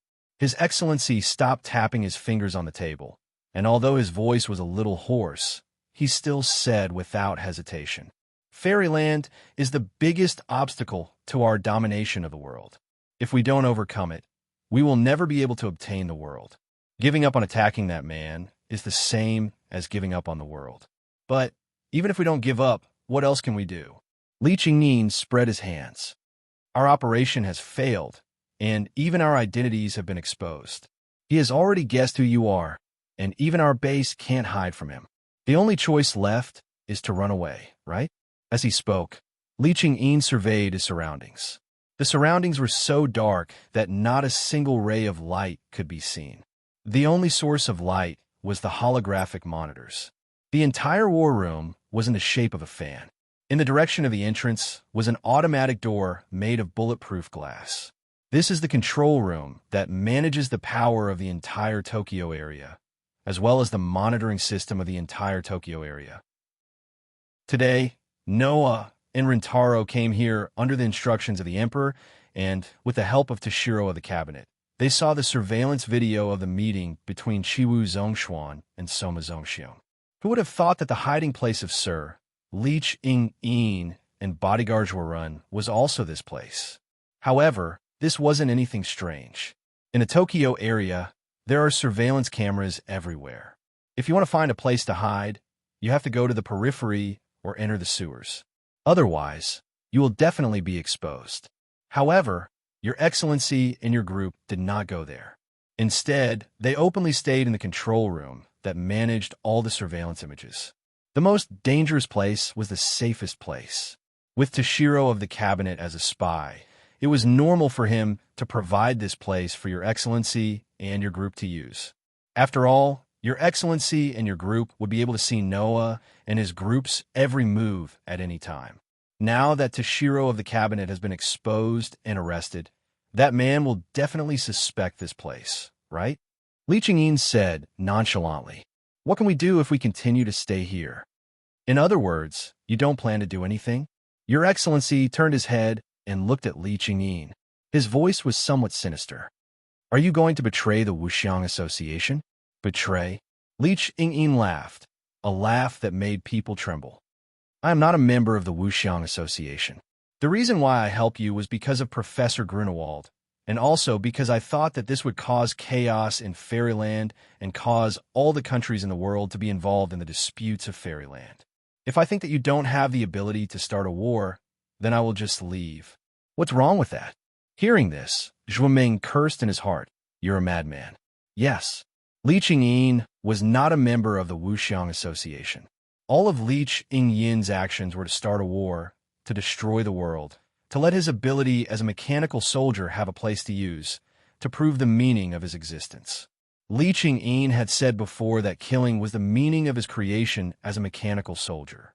Therefore, this person whose heart was already broken, in order to prove the meaning of his existence, would not hesitate to start a war and destroy the world, living in blood and tears. This was Li Qingyin's pursuit, and also Li Qingyin's desire. Apart from this, Li Qingyin did not care about anything else. Therefore, although bodyguard Zhuorun was also a mechanical soldier, he was afraid of Li Qingyin, not only because he was not as strong as Li Qingyin, but also because of Li Qingyin's crazy idea, which made bodyguard Zhuorun feel fear from the bottom of his heart. However, Li Qingyin's idea, which helped Your Excellency in the past, now threatens Your Excellency. Thus, Your Excellency looked at Li Qingyin and said, "Do you think that I will agree to you leaving halfway like this?" So, Li Qingyin pressed on his hat and laughed in a low voice. "Does Your Excellency want to use the rules of the Wuxiang Association to teach me the fate of useless people?" The atmosphere in the air suddenly became extremely dangerous. Sensing this atmosphere, Benet the Leech was no longer timid. His eyes turned scarlet, and he put his hand on the odachi. Bodyguard Zhuorun was about to break out in cold sweat. Heavens, what is Your Excellency thinking? Isn't it very dangerous to start a conflict with Li Qingyin at this time? It has to be known that although Your Excellency is a top member of the Wuxiang Association, you are just an ambitious person without any strength. Once Li Qingyin is truly angered and attacks Your Excellency without the slightest scruple, who will deal with him? Himself? He will definitely be killed. Thinking of this, bodyguard Zhuorun's face became ashen. Even if his facial muscles were made of super alloy, one could still faintly see the green color. Just as bodyguard Zhuorun was secretly breaking out in cold sweat, a phone rang. Your Excellency immediately withdrew his gaze and no longer paid attention to Li Qingyin. He took out his phone and picked it up. As soon as the phone was picked up, a powerful and heavy voice came from the other side. Did the plan fail? You already know. Your Excellency was silent for a while, then spoke indifferently. The plan has indeed failed. Noah Dole is still alive. I am thinking about what to do next. Damn it. The voice on the other side became annoyed. Even this can't kill that man. The protector of monsters is indeed a monster. Do you have any ideas? Your Excellency directly asked, is there a way to kill Noah Dole? If there was, I wouldn't have cooperated with you and invited a mere commander of the Tokyo Self-Defense Forces and put on show like this. The voice on the other side changed from annoyance to anger. You already let me participate in the plan, but it still failed. How are you going to compensate me? Enough with the nonsense. Getting rid of Noah Dole is something we must do, His Excellency said in a displeased tone. I don't believe that you're willing to let that kid live forever. Then what do you think our next step should be? The voice on the other side began to calm down. The attack this time failed. With that man's ability, he must have gotten a lot of information. If we don't make a decision now, we will definitely be killed by that man in the end. I know. Your Excellency sighed. Then, do you have any good ideas? As soon as he finished speaking, the other side remained silent. Your Excellency sensed that something was wrong. What's wrong with you? Hearing this, the other side of the phone still did not make any sound. Gradually, Your Excellency had a bad feeling in his heart. In the next second, the powerful and heavy voice on the other side of the phone trembled slightly. Noah Dole, what? Your Excellency was stunned. However, the next sentence caused His Excellency's mind to fall into a complete daze. He is with me. Chapter 2153. on the top floor of an international hotel in Tokyo. In an extremely luxurious suite, Chiwu Zhongshuan was sitting on the sofa with red wine and wine glasses on the glass table in front of him. The scarlet liquid shone in the wine bottle and glass. When the light shone on Chiwu Zhongshuan's face, it illuminated his majestic face. However, at this moment, his face seemed to have lost all color and became extremely pale. Upon closer inspection, Chiwu Zhongshuan was holding a phone in his hand and talking to someone. Sitting opposite Chiwu Zhongshuan was a man who picked up a bottle of red wine and a new glass from under the table beside him. He poured the scarlet liquid into the glass and drank leisurely while speaking to Chiwu Zhongshuan casually. "Don't mind me. You could do your own thing." After saying those words, Noah began to drink his wine. He appeared to be very carefree and relaxed. However, Chiwu Zhongshuan's heart was trembling violently. He could not help but tremble. This was because Chiwu Zhongshuan didn't even know how Noah had appeared, when he had appeared, or when he had sat across from him. Chiwu Zhongshuan was only on the phone, and when he noticed, Noah had appeared there without anyone noticing and was drinking leisurely. How could Chiwu Zhongshuan not be shocked by such a phenomenon? On the other side of the phone, Chiwu Zhongshuan seemed to have understood what was going on and did not speak again. Under such circumstances, the entire luxurious suite was extremely quiet. No, it could only be described as dead silence. Just like Chiwu Zhongshuan's heart, the surroundings were completely cold. This kind of coldness made Chiwu Zhongshuan feel as if he had returned to 3 years ago when he was chased by Noah. In the end, under the threat of Noah, he had no choice but to obey, which drove Chiwu Zhongshuan crazy. However, Noah did not seem to feel any of this. He continued to pour wine and drink like a guest who had already arrived, quietly savoring the taste of the wine and the surrounding peace. Little did he know that this attitude was the reason why Chiwu Zhongshuan's heart felt colder and colder. No one knew how long this deathly silence lasted. At a certain moment, Noah finally spoke. "What? Are you not going to continue the call?" Noah looked at Chiwu Zhongshuan, swirling the red wine in his hand with a smile on his face. Then, "Do you want to talk to me?" At that moment, Chiwu Zhongshuan really wanted to say no. However, Chiwu Zhongshuan also knew that he had no other choice. Thus, Chiwu Zhongshuan silently hung up the phone. In the control room, His Excellency put away his phone and remained silent. Li Qingyin and Bao Weizhuoren didn't say anything either, but their hearts were filled with a cold feeling. Benet Leach Jr. looked at this scene in confusion. He didn't seem to understand the current situation. Not long after, His Excellency spoke in a hoarse voice. "Let's leave this place immediately." Hearing His Excellency's words, Li Qingyin didn't say anything, but Zhuo Ren asked subconsciously, "Where were we going?" "To the outer area," His Excellency said without hesitation. "This place is completely unsafe." "Then what about President Chiwu?" Bao Weizhuoren asked with a trembling voice. "What about President Chiwu?" "Chiwu?" His Excellency didn't know if it was because he was sad or because he had given up on himself. "He's finished. I'm finished." In the luxurious suite of the hotel, Chiwu Zhongshuan stared at Noah and spoke in a deep voice. "You're here to kill me, right?" Hearing this, Noah didn't admit or deny it. He just continued to drink red wine and remain silent. This made Chiwu Zhongshuan feel more and more pressure in his heart. Even his back was dripping with cold sweat. At this moment, Chiwu Zhongshuan suddenly understood how the death row prisoners felt.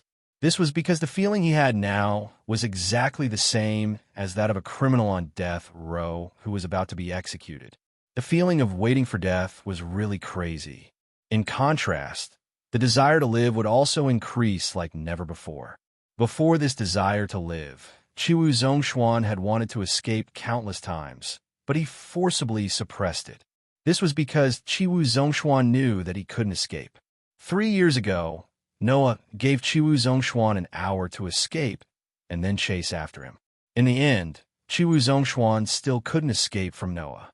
Thinking back to the horror at that time, Chiwu Zhongshuan really couldn't think of any way to escape under such circumstances. However, Chiwu Zhongshuan definitely didn't want to die. He still had his own ambitions to fulfill. Speak, Chiwu Zhongshuan said self-deprecatingly. This time, what will make you let me go? This sentence made Noah stop pouring wine and look at Chiwu Zhongshuan. Wuxiang Association, Noah said faintly as Chiwu Zhongshuan's pupil shrank. I want all the information about this organization. Chiwu Zhongshuan's heart trembled again. Don't tell me that you don't know. Noah looked at Chiwu Zhongshuan with a faint smile. The ruler of the Osaka region, a standard dictator, an ambitious schemer with the ultimate goal of world hegemony. If you say that you are not one of the top operatives of the Wuxiang Association, do you think that I will believe you? After that, Noah suddenly pointed at Chiwu Zhongshuan's sleeve. Bang! Chiwu Zhongshuan's sleeve suddenly exploded without any reason, turning into pieces of cloth scattered around. Just like Toshiro, Chiwu Zhongshuan's arm was directly exposed to the air. On that arm, there was a pentagram tattoo decorated with 5 feathers. You? Chiwu Zhongshuan couldn't help but stand up and tightly cover his tattoo. He looked at Noah with horror in his eyes. Obviously, Chiwu Zhongshuan was frightened by Noah's means. Undoubtedly, he didn't even touch it. How would this person blow up his sleeve? Could it be that this person was really a monster? Thinking of this, Chiwu Zhongshuan's heart was filled with fear. Of course, Chiwu Zhongshuan couldn't guess Noah's means no matter what. After all, Chiwu Zhongshuan was just an ordinary person who couldn't sense magic power at all. Noah just sent a trace of magic power to Chiwu Zhongshuan's sleeve and crushed it. In the eyes of ordinary people, this means was naturally called a superpower. Therefore, Noah just let the expression on his face become more and more thought-provoking. Although I can't explain it to you clearly, if I point like this, your sleeve will be blown up by me. Noah narrowed his eyes and slowly raised his finger. Tell me, if I point this finger at your head, what will happen? Chiwu Zhongshuan's breathing suddenly became rapid. The shadow of death, which was invisible to the naked eye, seemed to be looming over Chiwu Zhongshuan as it swallowed him up bit by bit. Bastard! Chiwu Zhongshuan finally broke down. Under the fear in his heart, Chiwu Zhongshuan suddenly pulled out the pistol in his arms, pointed at Noah, and pulled the trigger repeatedly. Bang, bang, bang, bang, bang. Clear gunshots burst out from the muzzle, and bullets shot in the direction of Noah like raindrops. However, when the bullets were less than 5 centimeters away from Noah's body, they disintegrated as though they were made of clay. White lights flashed one after another as they shattered one after another, turning into countless tiny cubes that could not be distinguished by the naked eye before they scattered like dust. Chiwu Zhongshuan, whose eyesight couldn't keep up with the speed of the bullets, couldn't see anything at all. He just crazily pulled the trigger and shot, shattering the bullets one after another. Kacha-kacha! Not long after, such a sound came from the gun in Chiwu Zhongshuan's hand. All the bullets had been used up. As for Noah, he was completely unharmed. Chi! Smoke rose from the muzzle of Chiwu Zhongshuan's pistol. Chiwu Zhongshuan's expression was sluggish. Looking at Noah, who was sitting there unharmed and looking at him with a playful expression, Chiwu Zhongshuan seemed to have lost all his strength. The gun in his hand slipped down and fell heavily to the ground. Noah slowly stood up. Without even looking at Chiwu Zhongshuan, he directly flew out of the window. Chiwu Zhongshuan was left standing there with his eyes wide open. The light spear on Chiwu Zhongshuan's chest gradually disappeared. Fresh blood flowed out from the hideous bloody hole. Chapter 2154. Back in the holy house, Noah was immediately called by Rentaro. You didn't find them? In the hallway of the holy house, Noah heard Rentaro's report and couldn't help but curl his lips. It seems that they ran away when they saw the situation wasn't good. They probably escaped to the periphery. When Toshiro was escorted to the police station, Noah directly flew to the International Hotel to find Chiwu Zhongshuan.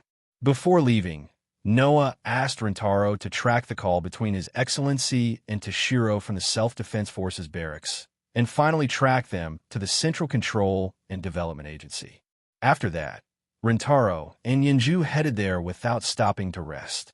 However, when Rentaro and Yenju arrived, the Central Control and Development Agency's control room was already empty. What should we do now? Rintaro said with some annoyance. If the Wuxiang Association's people escaped to the periphery, then it will be difficult. The outer perimeter was just a wasteland. It was messy and there were no surveillance cameras installed. If they wanted to find a few people, although it was not like looking for a needle in a haystack, they had to be prepared to turn the entire outer perimeter upside down. It will be difficult to find them. Noah shook his head. If the Holy Son of Heaven can send enough people, then it's one thing, but the problem is that the Tokyo area is a mess. The commander of the Self-Defense Forces, Soma Munio, was killed, and the Self-Defense Forces headquarters was also bombed, and none of the Self-Defense Forces soldiers survived. The police inspector of the Metropolitan Police Department is a spy and belongs to the mysterious organization called the Five Xiong Association. This has caused a huge uproar in the entire police community, and it is very noisy. In other words, the Tokyo area's government forces, the Self-Defense Forces, and the Metropolitan Police Department were all in chaos, and they couldn't do anything else for a while. Now, the Holy Son of Heaven has begun to order my weaver to lead the Sima family's officials to thoroughly investigate the Toshiro family and to stabilize the order of the Self-Defense Forces to prevent panic. With this investigation, they really found a clue. Not knowing if it was because of Noah, the Holy Son of Heaven ordered my weaver to thoroughly investigate the Toshiro family, and first to check whether the Toshiro family had the tattoo of Wuxiang Association. As a result, Toshiro's father was dragged out. Toshiro's father is the current chief police officer of the Metropolitan Police Department, which is equivalent to Soma Munio's position in the Self-Defense Forces. He is the chief police officer who leads the entire Metropolitan Police Department. Such a top figure in the police world was actually a member of a terrorist organization, which had long since caused the entire police world to be in chaos. Because of this, Wei Ji even led the Sima family's high-ranking officials to thoroughly investigate everyone in the police force. In addition, the Self-Defense Forces lost their commander and the power of an entire military camp. Today, the government forces in the Tokyo area can be said to be completely paralyzed. Now, if someone were to call the police, perhaps no one would even answer. Now, if someone were to attack the Tokyo area, perhaps even the guards would not be able to react in time. One could only imagine how chaotic the situation was between the Metropolitan Police Department and the Self-Defense Forces. However, that was to be expected. Just like if Noah and Mugung were to fall, the entire fairyland would fall into chaos, giving the Wuxiang Association an opportunity to take advantage of. That's why the Wuxiang Association desperately wanted to get rid of Noah and Mugung. Toshiro's father and Soma Munio, one was the commander of the Metropolitan Police Department, the other was the commander of the Self-Defense Forces, but one betrayed and one died. How could the Metropolitan Police Department and the Self-Defense Forces not fall into chaos? Not to mention, now that the father and son of the Cupboard family had joined the Wuxiang Association, who knew how many people in the Metropolitan Police Department were spies that they had planted in the Wuxiang Association. The Self-Defense Forces headquarters had been completely blown up with heavy casualties. If this wasn't chaos, then when would it be? Will the Tokyo area be completely destroyed? Therefore, the Holy Son of Heaven and Wei Ji were already very busy. Before the Metropolitan Police Department and the Self-Defense Forces stabilized, the Tokyo area's government forces would be paralyzed.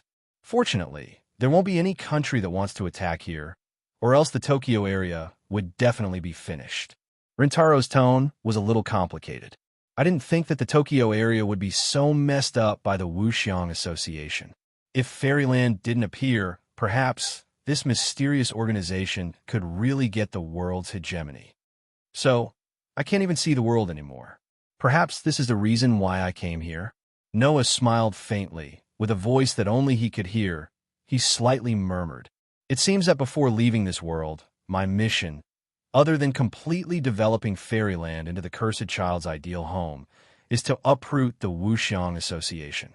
Compared to other worlds, in this world, Noah's concerns were undoubtedly more comparable to the world of Fairy's Tale. If the Wuxiang Association was left alone, who knows how many people in Fairyland would be hurt because of them. This was the last world that Noah could stay in before the final battle. In order to not leave any regrets, Noah would definitely not let the Wuxiang Association go unpunished. Therefore, after confirming that Qiwu Zhongshuan was a top operative of the Wuxiang Association, Noah directly killed him. In any case, Noah had wanted to kill this dictator for a long time. Otherwise, he really didn't know if he would secretly do something to Fairyland for his own ambitions. As for Sir, this person was probably also a top operative of the Wuxiang Association. Moreover, his ambitions were not small, and his identity was somewhat special. However, as long as he wanted to harm Fairyland, then Noah would definitely not show mercy. He believed that Mugino and Rintaro must have thought so too.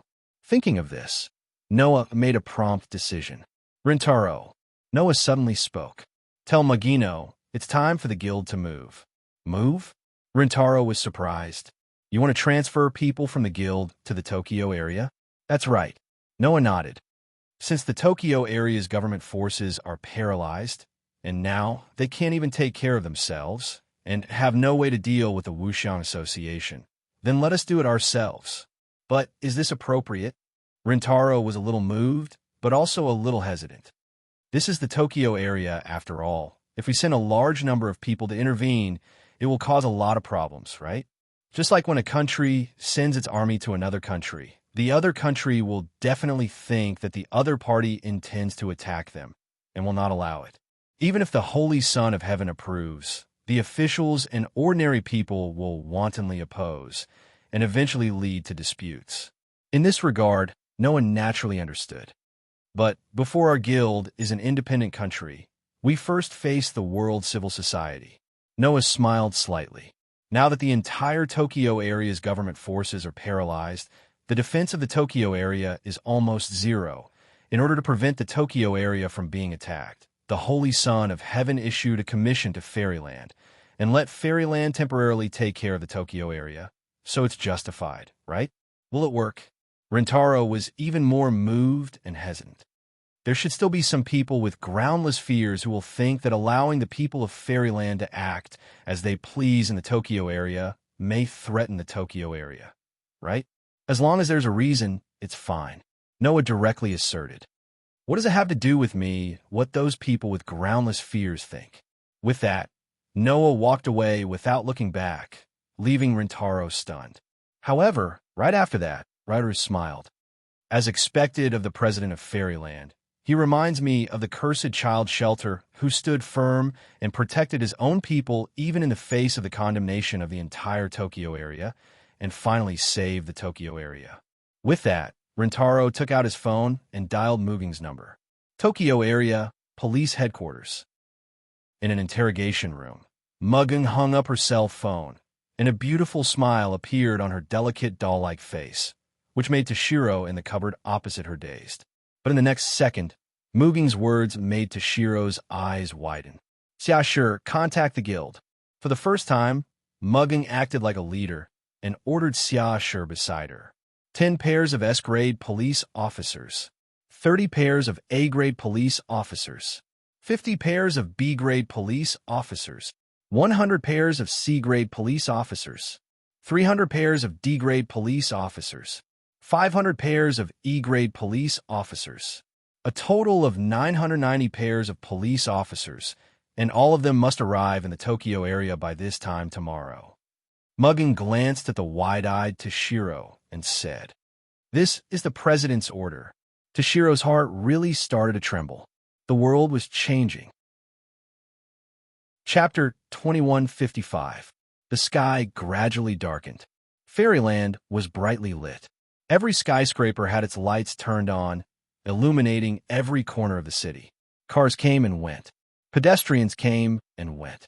Even at night, the prosperity of the entire Fairyland could still be glimpsed from the phenomenon brimming with life, preventing even the chilly night winds from blowing away the warmth of the city. Here, the most common people were children. Moreover, they were children of all ages. Some of these children were laughing like normal people, while some could not control the ability in their body, causing their pupils to show a scarlet color, but they were still laughing. It was believed that such a scene could only be seen in this incredible Fairyland. And in this inconceivable fairyland, the most common saying was that, when my ability is fully awakened, I'll join the fairy tale guild and become a starter. Almost all the children who could speak had said this before. This was because, to these children, a guild named Fairy Tale was no different from a holy land. Every child hoped that they could join the Fairy Tale Guild. Every child hoped that they could become a starter. As time passed, joining the Fairy Tale Guild became the dream of all the cursed children. Therefore, every child in Fairyland would look in one direction almost every day when they were free, with longing and yearning in their eyes. In that direction, there was the tallest skyscraper in the world. The Fairy Tale Guild was based in that skyscraper. Of course, these children did not know. At this moment, the interior of the skyscraper had long been in chaos. The skyscrapers belonging to Fairy Tale were generally open during the day, and the night was their rest time. Of course, at this time, in the Fairy Tale headquarters building, the bustling scene during the day had subsided. However, around the skyscraper in the center of Fairyland, pairs of police officers rushed over and gathered in the first-floor office hall of Fairy Tale. Not long after, the spacious office hall was filled with people, appearing especially lively and noisy. What the hell is going on? I don't know, but it must be something big. I was just about to shower and sleep when the guild called and told me to gather here. I almost forgot to put on my pants. I received the call too. Me too. Seems like everyone. In the office hall, many of the facilitators were discussing. And while the facilitators were discussing, so were the starters. There was an emergency gathering like this last time, right? But there were no facilitators that time, only us starters. And the guild issued that thing. What's it called again? Artificial Divine Artifact. Yes, Artificial Divine Artifact. And only the starters of the S-Class and A-Class police teams have it, right? Then they went to wipe out the protozoa. Could it be this time as well? It would be great if that were the case. I heard that the artifact was developed by the president to increase our strength. Really? It can increase an ability? And it was developed by the guild leader. What should we do? I want it so much. That's right. The starters were all in an uproar, causing the whole place to become noisy and lively. Until a certain moment, in the office hall, the sound of the broadcast began to sound. Everyone, please be quiet. Hearing this voice, all the police officers shut their mouths, causing the extremely lively hall a second ago to suddenly become silent. After 3 years of development, the police officers belonging to the Fairy Tale Guild were similar to the Magic Guide Guild. Not only were the management methods very similar, but even the way they acted was also very similar. Usually, they had a high degree of freedom, but when there was an emergency, their cohesion was stronger than anyone else's. This was a guild. Just like the community in the box court, under the same flag, they were a group. All of them were classmates and family. Under such circumstances, the broadcast began again. According to the advisor of the guild leader of Longevity Summer, we are now transmitting the order to gather 10 pairs of S-Class police officers, 30 pairs of A-Class police officers, 50 pairs of B-Class police officers, 100 pairs of C-Class police officers, 300 pairs of D-Class police officers, 500 pairs of E-Class police officers, a total of 990 pairs of police officers. Immediately head to the Tokyo area. The content from the broadcast surprised all the police officers present. What's going on? Why are so many police officers suddenly gathered? And they're heading to the Tokyo area? Could it be that something happened in the Tokyo area? The pairs of police officers all began to talk about it. In the past, the guild had issued many summons, but never on such a large scale. Moreover, the level of the police officers gathered was shocking. Level S was the top 300 IP rankings. Level A was the top 1,000 IP rankings. Level B was the top 3,000 IP rankings. Level C was the top 5,000 IP rankings. Level D was the top 10,000 IP rankings. Level E was the top 10,000 IP rankings. In other words, this time, there were 40 police officers in the top 1,000 IP rankings. Among them, there were even 10 teams of S-Class police officers in the top 300 IP rankings. This level of strength was enough to attack a small country. While the group of police officers were talking about it, the broadcast sounded again. Based on the judgment of the higher-ups of the situation, the police forces sent this time must be partners with the top IP rankings under the circumstances of the number and level of police officers sent. Therefore, within the number of teams sent, the members with the top IP rankings of the same level will carry out this mission. 10 pairs of S-Class police officers will be occupied by the top 10 pairs of S-Class police officers in the guild. 30 pairs of A-Class police officers will be occupied by the top 30 pairs of A-Class police officers in the guild. And so on, the police officers with the top IP rankings of each level, and within the number of teams mentioned, will participate in this mission and head to the Tokyo area. Execution time is immediate. After the broadcast ends, all police teams who receive a notice should rush to the airport and be picked up by the guild's special plane. With that said, the voice in the broadcast began to show emotion for the first time. The above orders are personally issued by President Noah. All members must not delay. I repeat, hearing the last sentence of the broadcast, the police officers who were in a heated discussion all stopped talking and opened their eyes wide. What did they just say? What did the broadcast say just now? President Noah personally issued the order? All the police officers looked at each other. Then, all kinds of emotions appeared in the eyes of the promoters and initiators. The president personally issued the order. In other words, we can finally see the president. That's great. At this moment, almost all the police officers cheered. Although there were all kinds of emotions in everyone's heart, there was definitely one that was missing. Joy. Because to fairy tale, Noah was simply a legend. This sentence was not an exaggeration at all. Powerful. Mysterious. This was the image of Noah in the hearts of everyone in fairy tale. I've long heard that the president came back not long ago and even showed his skills at the international conference, making the representatives of those countries feel dejected. Now, the president has personally issued the order to gather in the Tokyo area. Coupled with the scale of this order, there must be a big operation. Is it to annihilate a country? Is it to annihilate a second Mozambique? Or is it to show who the boss is? The guild members were somewhat excited and the corners of their mouths twitched. Then, at a certain moment, they reached a consensus. Let's go. Let's go. Head to the Tokyo area. The people who received the notice all began to rush to the airport aggressively. Chapter 2156. Tokyo Area Hotel. In a room that was not too luxurious, Noah had just finished washing up and putting on his clothes. After playing around with Aster, Athena, Orpheus, and Lilith for a while, he received a call. When he picked up the call, Mugen's voice came from the other side. President, everyone is here. It's time for you to make an appearance, right? Oh, Noah raised his eyebrows. Everyone is here already? Noah gave the order last night. Right now, the sun had just risen, and all the people who had been gathered had already arrived. There are a total of 100 military helicopters for direct transport. How long do you think it will take? Mugung said. So, hurry up and come. Got it. Noah smiled. I'll be right there.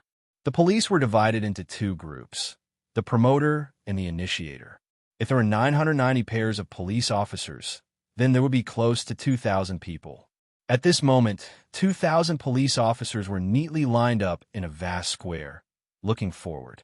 There was a high platform in front of them. On the platform, Mugung and Rintaro were standing. Even Hina, Xiashi, and Yinzhu were there. Mugung was the acting president of Fairy Tale. Rintaro was the leader of Fairy Tale's tour group. In other words, both of them were high-ranking members of Fairy Tale, and both of them had rendered meritorious service. As for Tina, Xiashi, and Yinzhu, their positions in Fairy Tale weren't low either.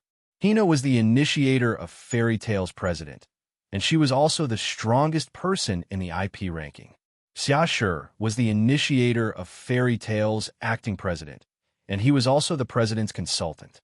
Yinzhu was the initiator of Fairy Tale's tour group leader, and her IP ranking was also in the top 10. Of course, everyone was qualified to be on the platform. However, in the middle of Mugen's group, the seat was empty. There was only one flag fluttering in the wind.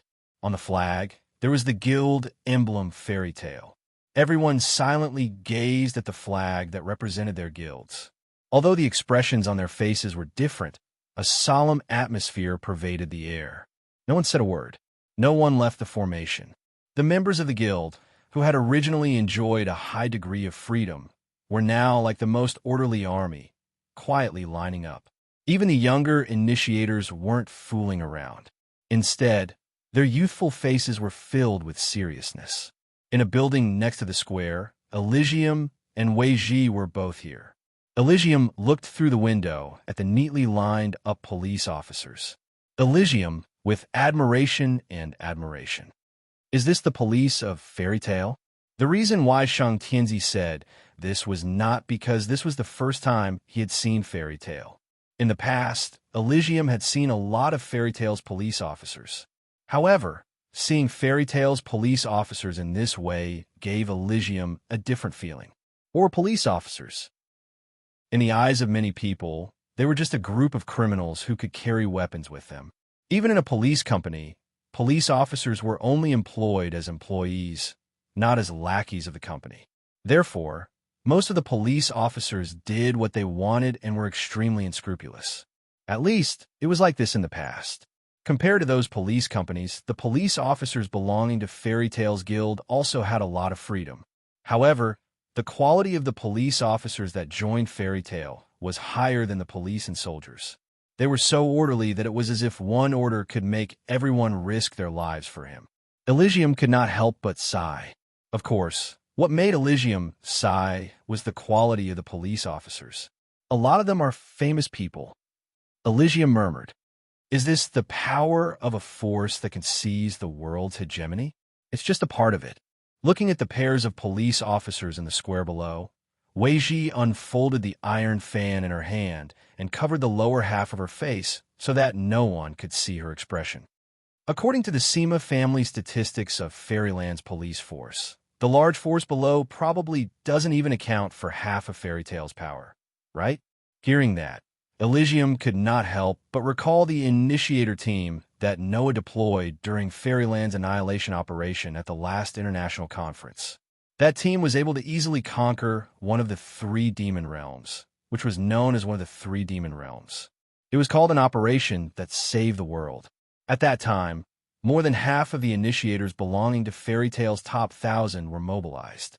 And now, among the police officers lined up below, there were only 10 pairs of S-Class police officers ranked in the top 300 and only 30 A-Class police officers ranked in the top 1,000. Compared to the 600 initiators who were ranked in the top 1,000 at that time, the quality was undoubtedly not that great. Probably considering that Fairyland also needs someone to defend it. That's why they only deployed this level of force. Wei Ji glanced at Mu Gung, who was standing on a platform, her tone more or less displeased. Undoubtedly, he's a pauper. I really don't know why he would be so considerate.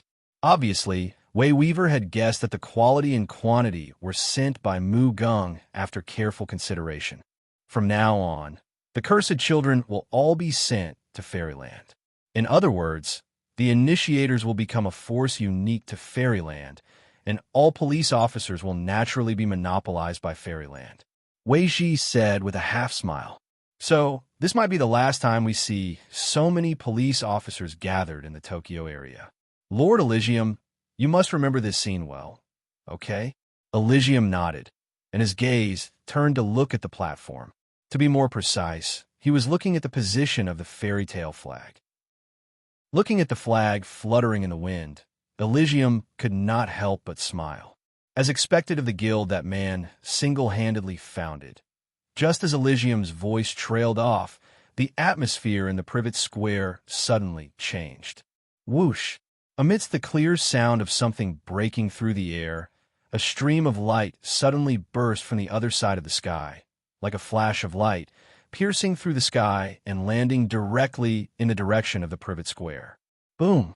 Accompanied by a roar, the flash of light from the sky was like a bolt of lightning, landing in front of the flag on the platform, setting off waves of air that spread in all directions.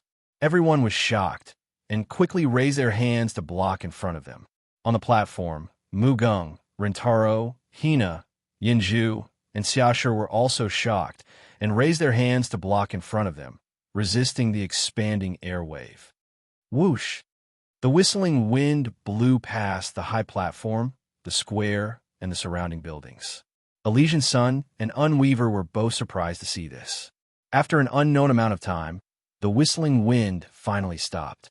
Only then did everyone present raise their heads and look in the direction of the high platform with a fearful expression on their faces. The next moment, everyone was stunned, because at the place where the stream of light fell, where the wind burst out, a person appeared out of nowhere. Fairy Tale, reaching out, he gently stroked the flag fluttering in the wind. Looking at the coat of arms on the flag, Noah's heart was filled with an incredible calmness. For Noah, this was the symbol of home. No matter which world he was in, it was the same. After stroking the flag fluttering in the wind, Noah turned around. The faces of all the police officers present turned red. Oh! Cheers resounded through the sky. Chapter 21:57. Oh! The police officers belonging to Fairy Tale were all cheering loudly, venting their excitement. It couldn't be helped. The way Noah appeared was too shocking for these police officers who had always regarded him as a legend. That kind of appearance was either not done by humans or could only be called magic. Therefore, the pairs of police officers felt unusually excited and couldn't help but cheer loudly. Under such circumstances, Tina, Xiashi, and Yanju also seemed to have been affected by this as they raised their hands high into the air and cheered loudly. Mugung and Rintaro looked at each other and smiled helplessly. You did it on purpose, right? It's definitely intentional. Both Mugung and Rintaro could tell that Noah was trying to boost morale. If the Fairy Tale police officers were to carry out their mission in high spirits, they would probably get twice the result with half the effort, right? Even Elysium and Unwoven, who were watching this scene from the building, saw it. After a moment of shock, they smiled. Really, he's always full of surprises, as expected of the man I've taken a fancy to. Little Noah, you're really something, although I didn't know how Noah did it. He was an existence that was able to defeat even the Zodiac Stage V and the Protozoa army in one blow.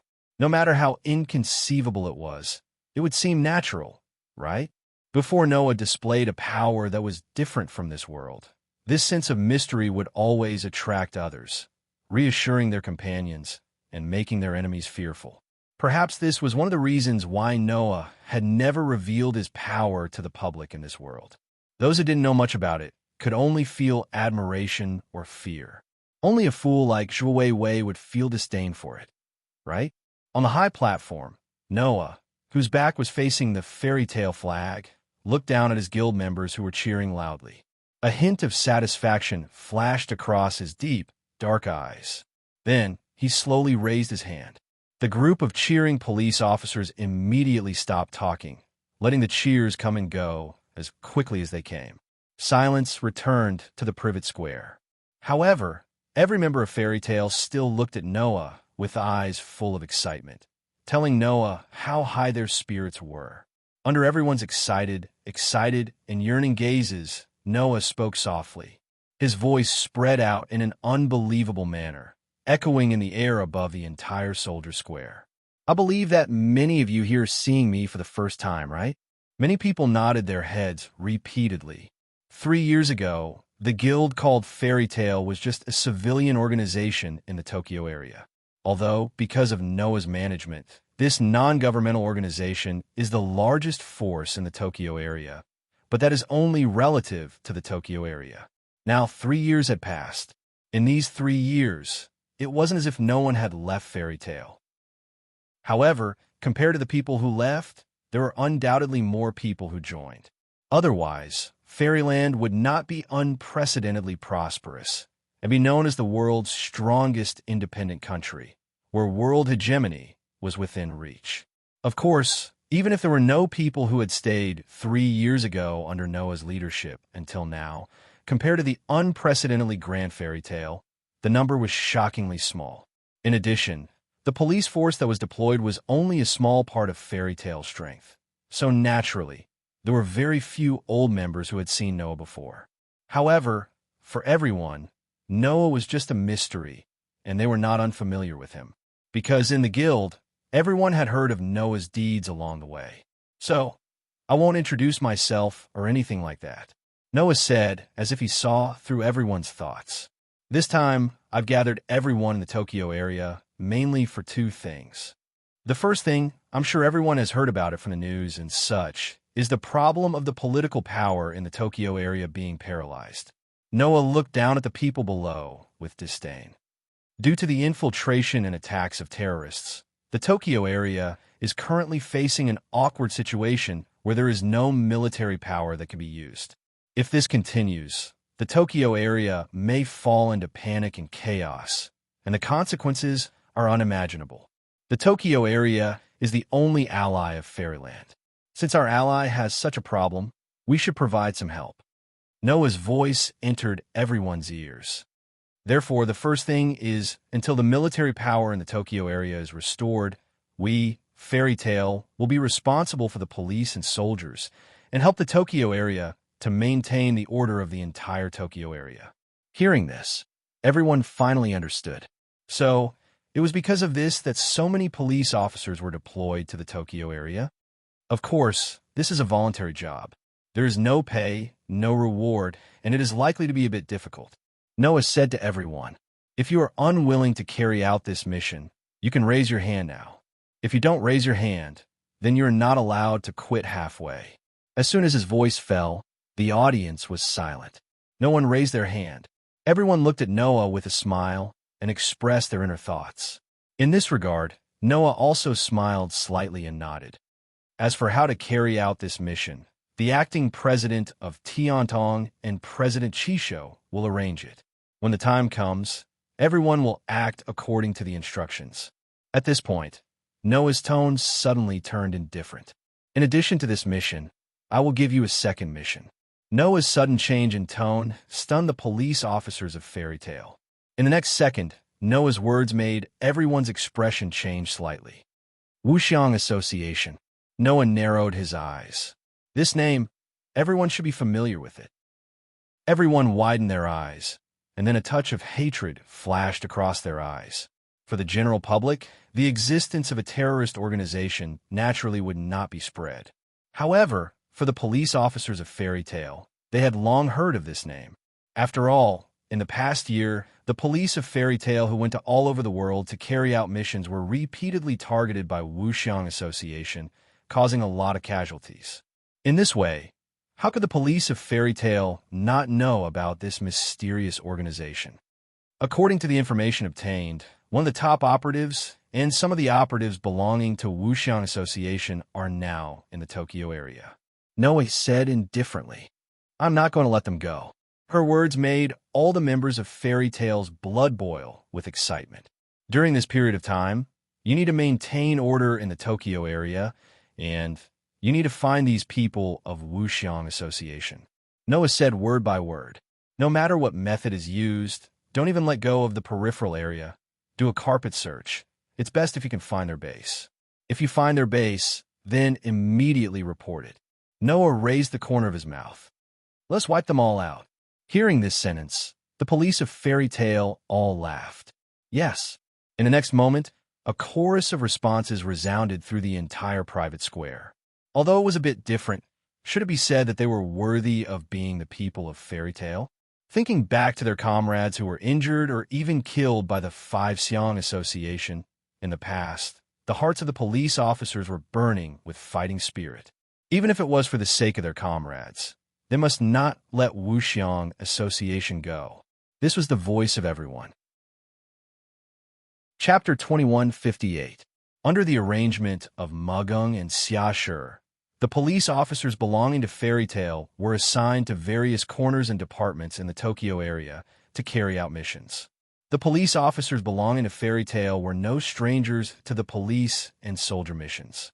This was because when Fairyland was first established, the order and laws of the entire Fairyland were maintained by the police officers of Fairy Tale. It was not until later that Fairyland began to accept missions from all over the world and needed manpower that Mugung began to create a specialized police force. In addition, there were missions from all over the world. The higher the level of the police under Fairy Tale, the more missions they would have to go through and the more experience they would have. There was no need for any adaptation time, and the police were all perfectly immersed in the missions. In view of this, the residents of the Tokyo area were somewhat surprised to find that the number of police officers they saw every day had increased. After all, ever since Fairy Tale wantonly transferred the cursed children from other places into Fairyland, the number of police officers from all over the world had plummeted. It was not until a year ago that it was discovered, which alarmed the higher-ups of all countries. However, it was too late to control the loss of the cursed children at this time. Therefore, the number of police officers from all over the world had dropped a lot, especially in the Tokyo area. After all, the Tokyo area was the closest to Fairyland and was also an ally of Fairyland. Not only did they not control the loss of the cursed children, but they also took the initiative to send the cursed children to Fairyland. Therefore, as early as 1 or 2 years ago, there were not many police officers in the Tokyo area. Only when the Holy Sun issued a commission to Fairyland would Fairyland send police officers to the Tokyo area to carry out missions. Today, a total of nearly 2,000 police officers and nearly 1,000 police officers pairs poured into the Tokyo area to participate in the work of the Metropolitan Police Department and the self-defense forces in the Tokyo area. Naturally, many people were surprised to find that the number of police officers had increased. However, the first thing that the police officers belonging to Fairy Tale requested to accept was patrol work. As a result, there were traces of police officers everywhere on the streets, which frequently attracted the attention of the residents of the Tokyo area. As for why the first thing that the police officers of Fairy Tale requested to accept was patrol work, the reason was simple. It was to carry out the second task that Noah had given him, to find traces of the Wuxiang Association. Therefore, a large number of police officers patrolled the various areas of the Tokyo area almost every day, using their long-term work experience to search for traces of the target. Even the Outer Zhou district was not spared. Of course, there was no need to patrol the outer perimeter. However, a portion of the police who had entered the self-defense forces work system, known as Fairy Tale, would often wander around the periphery looking for traces of Wuxiang Association. In other words, the blanket search that Noah had mentioned was being carried out perfectly by the police officers of Fairy Tale. During this process, an unexpected piece of news was spread. I heard that the president of the Osaka region, Chi Wu, was assassinated in a room of an international hotel. Really? Of course it's true. The ruler of Osaka actually died in Tokyo. This time, Tokyo is in big trouble. A foreign ruler died in Tokyo. This matter caused an uproar in the entire Tokyo area for a while. For this reason, the rulers of the Osaka region were furious, and they all questioned the Tokyo area, asking for justice. This was not a joke. It was possible for the two countries to enter a state of war if things didn't go well. However, in this regard, the emperor not only did not express his condolences with a peace-loving attitude like before, but he also announced a piece of news. The president of the Osaka region, Chi Wu, harbored evil intentions against Fairyland, which carries the hope of all mankind, and attempted to murder the president of Fairyland. He has now been personally executed by the president of Fairyland, President Noah. If the Osaka region has any objections to this matter, you can report it to Fairyland. In one sentence, the entire upper echelons of the Osaka region completely lost their temper. Report? How to report? Now, the people of the world had placed their hopes on Fairyland and stood behind Fairyland.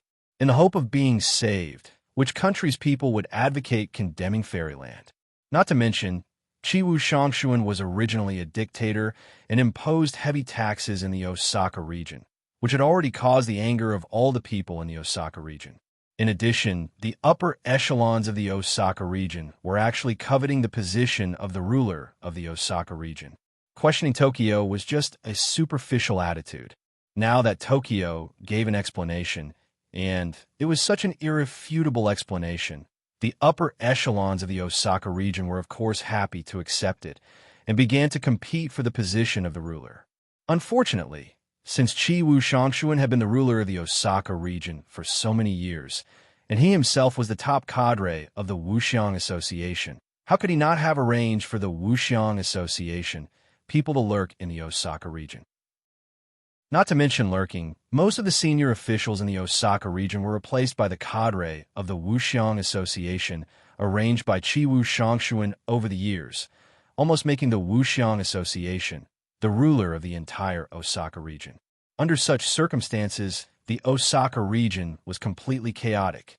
The upper echelons who did not know the existence of the Wuxiang Association wanted to compete for the position of the ruler. The upper echelons of the Wuxiang Association also wanted to compete for the position of the ruler, coupled with some neutral parties who sincerely wanted to let the people of the Osaka region live a happy life.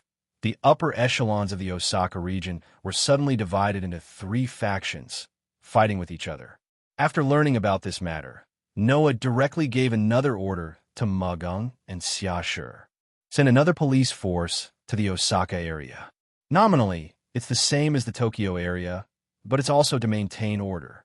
Then secretly investigate the entire Osaka area's high officials and dig out all the 5 Xiang Association people.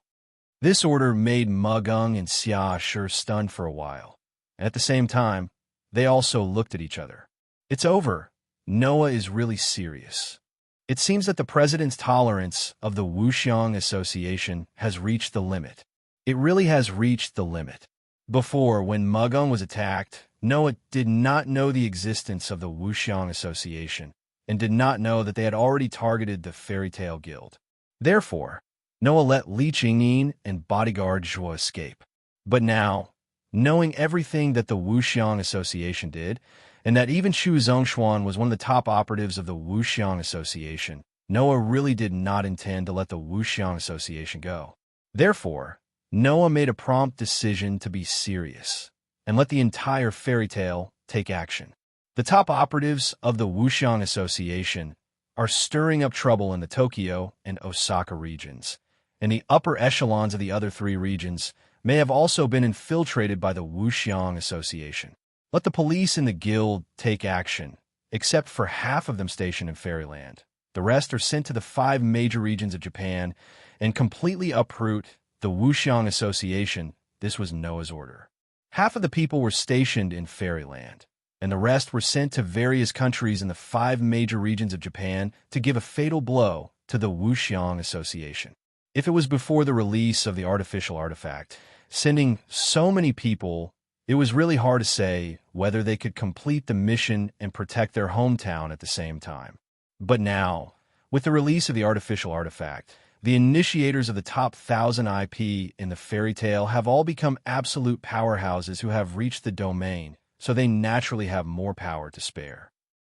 Not to mention, in fairy tale, there are also many leader-type characters. Therefore, Noah can rest assured that the Wuxiang Association in the other regions will be annihilated by the capable members of the guild. With such a big operation going on, a month's time passed in the blink of an eye. A piece of news was finally reported to Noah. Found the Wuxiang Association base. Chapter 2159. Tokyo area, outer peripheral area, giant stone monument. The pitch-black giant wall soared straight into the clouds. Under the huge black wall, there was a number marked in stainless steel, number 0013. This was the Tokyo area's number 13 giant stone monument. Outside the giant stone monument was the active, unexplored territory of Protozoa. Inside the giant stone monument, there were endless ruins that humans didn't want to stay in. In the ruins, collapsed buildings and houses with their roofs crushed could be seen everywhere. Toppled telephone poles wrapped around wires, drawing a complicated pattern like a flower rope. The ground was piled up with aluminum cans and all kinds of plastic garbage. After the garbage was fermented, the ground under the garbage emitted some heat. Wood, mortar, and rusty nails were scattered all over the ground, making it difficult to see the original ground. And in such a garbage dump, there was a manhole cover like the cover of an underground sewer. Looking carefully, next to the manhole cover, there was a symbol that absolutely couldn't be seen if one didn't look carefully. It was a symbol. Above this symbol, there was a feather. Impressively, it was a 5-pointed star decorated with feathers. If this manhole cover was opened, it would be found that under the manhole cover was a tunnel similar to a sewer. And at the end of the tunnel, there was a base. A base that extended from the outer peripheral area of Tokyo to the unexplored territory outside the giant stone monument. Inside, there were people doing research and work. Obviously, this was a research institute. Although there were clearly some fully armed combatants, there were also quite a few researchers. They wore white lab coats and walked around the underground research institute, busying themselves nonstop. If this scene was on the ground, it would definitely have a completely different smell of technology. But here, this scene only gave people the feeling of shuddering. Because in this research institute, there were no sophisticated instruments, no fantasy-like technology, only bulging bags. The bags were surrounded by blood vessels, densely hanging down from the dome's ceiling, almost filling the entire space. Each bag was enough to hold a person. But at this moment, it wasn't a person inside, but a monster soaked in water. There were fish with multiple heads. There were beetles full of lumps. There were also huge ribbon-like creatures that could not be distinguished from nematodes or snakes. There were even xenomorphs that had spikes all over their bodies like hedgehogs, but no one knew what kind of animals they were. Needless to say, these were all primitive animals. The bags hanging from the ceiling looked like culture tanks that were used to cultivate all kinds of primitive animals. Just like that, a group of researchers recorded in front of the bags. From time to time, they would use test tubes to inject some liquids into the bags, and even throw in some pills for the protozoa to consume. The fully armed combatants were patrolling the surroundings or watching over the entire experiment process. They were all armed with guns. Without a doubt, they were a group of terrorists. However, in this group of terrorists, a portion of them clearly had a different aura. Li Ching-in and Minister Run were among these people. Clearly, these combat personnel, who had completely different auras from ordinary terrorists, were all mechanical soldiers. They belonged to the mysterious organization Five Xiong Association and were modified by Grunewald, who even one of the four wise men, Miroto Jin, claimed to be the world's strongest brain. They were more powerful than ordinary mechanical soldiers. At this time, these mechanical soldiers were surrounding a person covered in a black robe. Each of them had an angry look on their faces as they loudly expressed to the top operatives, "Your Excellency, we can't be passive like this anymore. Go out and fight with them. When has our Five Xiong Association been forced to this point by others? How dare they do this? We have to make them pay the price." Each of the mechanical soldiers was unimaginably angry. That was to be expected. Although they had been staying in the Underground Research Institute all this time, it was impossible for the people here not to know about the news outside. Now, all the mechanical soldiers already knew that the entire Tokyo area was filled with the figures of the fairy tale police. Moreover, the other party had been searching for the whereabouts of them all this time, trying to kill them all. If it was just like this, then forget it.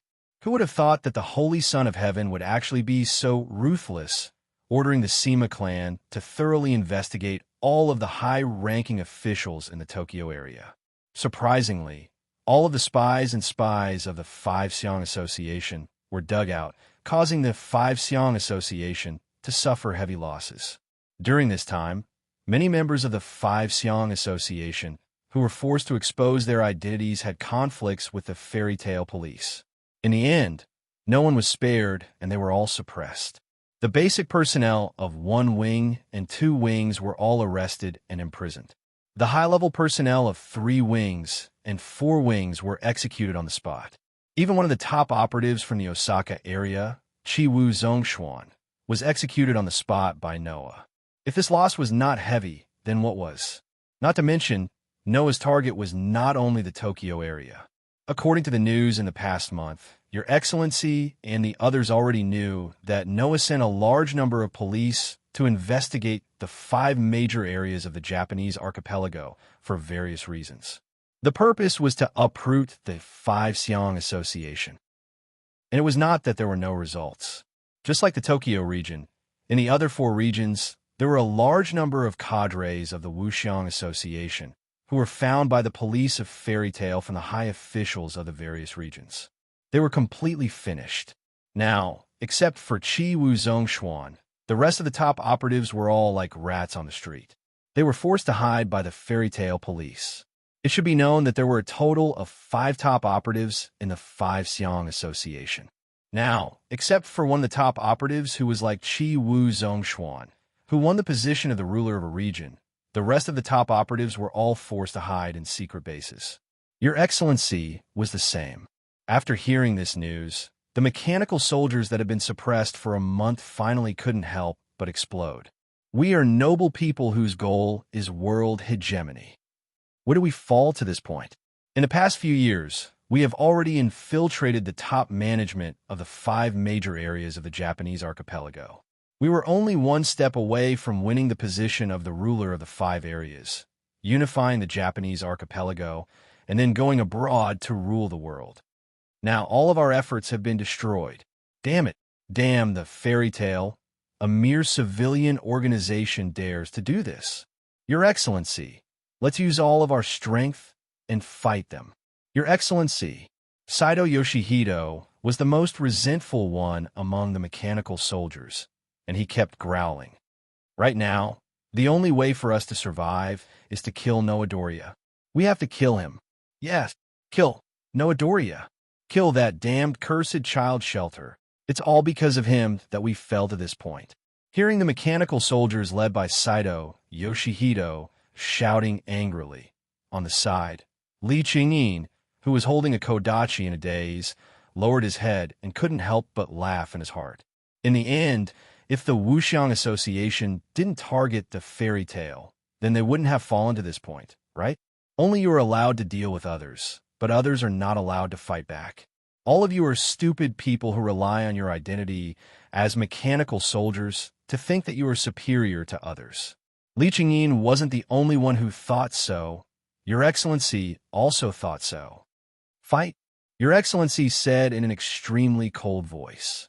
Then tell me, how do you plan to fight? Your Excellency's cold voice made everyone quiet down. Can you destroy one of the 3 demon realms? Your Excellency said sarcastically. No way, right? But they can? Then how do you fight? Do you want to die? Everyone was speechless, including Saito Yoshihito. All the mechanical soldiers felt aggrieved. Chapter 2160. How could they not feel aggrieved? As the work of Professor Grunewald, who is known as the strongest brain among the 4 wise men, the mechanical soldiers here all thought that they were better than the other 3 strongest brain mechanical soldiers. This was not because they thought highly of themselves, but because it was the truth. Didn't Miroto Jean also say that even she could not understand a part of Grunewald's mechanical soldier modification blueprint? Moreover, Miroto Jean even admitted that if she were in Grunewald's shoes, she would not have the confidence to revive Grunewald with just a piece of brain fragment and modify his entire body into a machine. The degree of mechanization was extremely close to 100%. This was no longer in the category of modification, but in the category of creation. Miroto Jin's current technology was only at the level of modifying a part of a human into a machine. The other 2 people in charge of the mechanization project were also at the same level. They could not mechanize a person to 100%, not even 50%. This showed how terrifying Grunewald's technology was. The mechanical soldiers modified by such a person were naturally much stronger than the mechanical soldiers modified by the other people in charge. Of course, this was only in terms of performance. Combat skills, and so on still depended on the person. For example, the mechanical properties of a bodyguard's body were close to 100%, so the strength he could unleash was incredibly high. However, in the previous battle with Tina, even if he was forced into a corner, he would only use his body to resist, and his attacks would only be punching 1 punch at a time. He was completely reliant on his performance in battle. Compared to those true masters, his combat skills were so weak that it was unbearable. If the Menace Protector's combat skills were a little higher, he wouldn't ask to be like Mijenko, but only to be like Rintaro, who grasped a systematic school of combat techniques. Then his combat strength would soar straight up, surpassing even Li Qingyin. Unfortunately, Grunewald did not realize this at all. He was only immersed in his hatred of Noah and did not think about training himself. He even thought about killing Noah with his own hands all day long. How stupid. However, Grunewald's strength was still terrifying. At the very least, he was comparable to the initiators in the top 100 IP rankings. Note that this refers to the initiator, not the facilitator. Initiators who could borrow the protozoan virus in their bodies to easily obtain power surpassing that of humans were existences in the top 100 IP rankings. If they were to fight a facilitator one-on-one, only the facilitators in the top 10 IP rankings would dare to say that they had a chance of winning. Therefore, in terms of the promoter's ability, the threat protector was enough to rank in the top 20 of the IP rankings. How could he not think that he was better than the rest of the mechanical soldiers if he could reach such a level despite having such terrible combat skills? However, these mechanical soldiers, who had always thought that they were extremely outstanding, were now forced by Noah to hide in this underground research institute that did not see the light of day. They were like street rats. How could they not feel aggrieved? In fact, you're also sullen. Undoubtedly, our Wuxiang Association was so close to completely infiltrating the 5 major regions of the Japanese archipelago. Some of our top operatives had already become regional rulers, and some were like me, already moving towards the position of ruler. In the end, His Excellency was filled with hatred. In the end, Noah Dole's one operation had beaten us all back to square one, and even faced the threat of annihilation. In your heart, you had already taken the threat of Fairyland seriously. However, you never thought that Fairyland could completely eradicate the Wuxiang Association. Firstly, it was because Fairyland was in the light while they were in the dark. It would not be that easy to completely find them. Secondly, it was because Fairyland had a lot of scruples. They had to face the difficulties of countries around the world while protecting the people of their forces. They had too many weaknesses and could not spare enough manpower to deal with the Wuxiang Association. However, the release of an artificial divine relic completely changed everything. Now, Fairyland still had to take care of the people in their territory. However, with the help of the artificial divine relic and the addition of almost 1,000 initiators who had reached domain, even if they were to send out more than half of their forces, the rest would be enough to defend Fairyland. Now, Fairyland had won the hearts of the people all over the world and made the countries around the world wary of attacking them. They could no longer brazenly make things difficult for them and could even invest more manpower to do what they wanted. Moreover, Noah had made the countries around the world go for wool, but come home shorn, and started to take in the cursed children of the world into Fairyland. Not only did Fairyland's manpower not decrease, but increased instead, with more and more forces to spare. At this time, the Wuxiang Association that had deliberately targeted Fairyland naturally met with a tragedy. If it was not for the advantage of hiding in the dark, the Wuxiang Association would have been wiped out long ago. According to Noah Dole's words, he seems to have noticed my true identity. His Excellency was very irritated. If I continue to stay in the Tokyo area, I will eventually follow in Chi Wu's footsteps. That is why I had planned to abandon everything in the Tokyo area and temporarily retreat from the area and find a chance to come back and replace the Sage Son of Heaven. But now, this escape route was also sealed. Tokyo, Osaka, Sendai, Sapporo, and Bodo, the 5 major regions of Japan, are all being watched by the police of Fairy Tail. Even if I can escape from the Tokyo area, once I enter the other 4 regions, I will be immediately discovered and completely finished. The more he thought about it, the more irritated he became. But if I don't escape and continue to stay in the Tokyo area, it will definitely be a dead end. In other words, His Excellency only had 2 paths left. 1. Flee abroad. 2. Flee to unexplored territory. Even if Fairy Tail had more manpower, they would not be able to turn over all the unexplored territories of countries, and even gastronomic animals in the world, right? However, these 2 paths could also force His Excellency into a dead end. If he were to flee abroad, he would have to take a plane. However, Fairyland has an intact artificial satellite, and it is entirely possible to monitor the plane His Excellency took and stop him. If he were to flee to unexplored territory, he would have to face the endless gastronomic animals. In the end, whether he could survive or not was an unknown. Dead end. Dead end. It's all dead end. The irritation in His Excellency's heart finally turned into anxiety. I'm afraid that the other top operatives are also facing the same danger as me.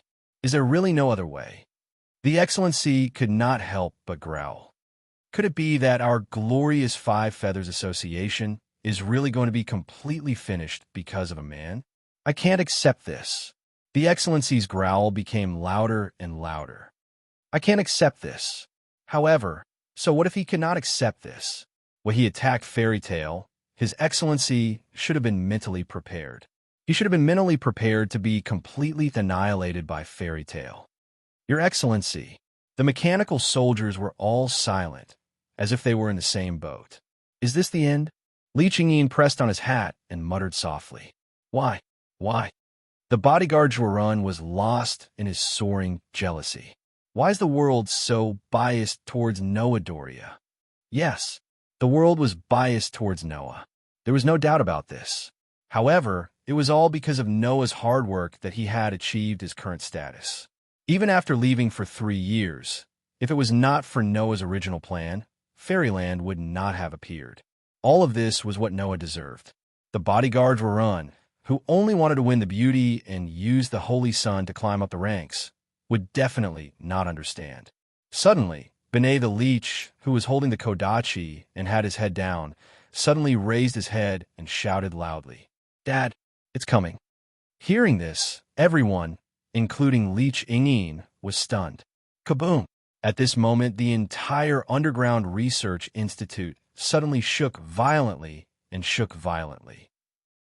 The Excellency, Li Chingyin, the bodyguard Zhuorun, and the mechanical soldiers who were immersed in their resentment and jealousy were directly caught off guard.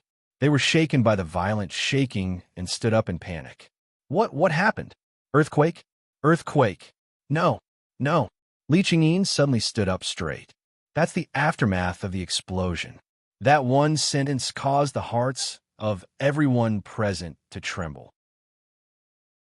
Chapter 2161. Another explosion sounded, causing the entire Underground Research Institute to tremble. It was as if the earth was shaking and the mountains were shaking. It was extremely thrilling. What's going on? Is there a collapse? Why is this happening? In the Underground Research Institute, that was shaking violently as if an earthquake had occurred, the researchers in white coats were all panicking. They all let out sorrowful cries and screams. Their faces were full of fear, but they still swayed under the violent shaking and fell to the ground. Not only the researchers, but even the fully armed terrorists were in a panic.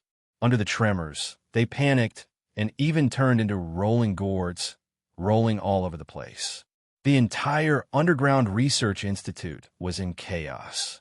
Only the mechanical soldiers could barely maintain their bodies and not fall to the ground. As for Sir, he had no combat ability at all. If it weren't for the protection of the mechanical soldiers, he would have fallen to the ground in a sorry state. However, at this moment, Sir and the others could no longer care about their sorry state, because compared to their sorry state, their hearts were shaken even more.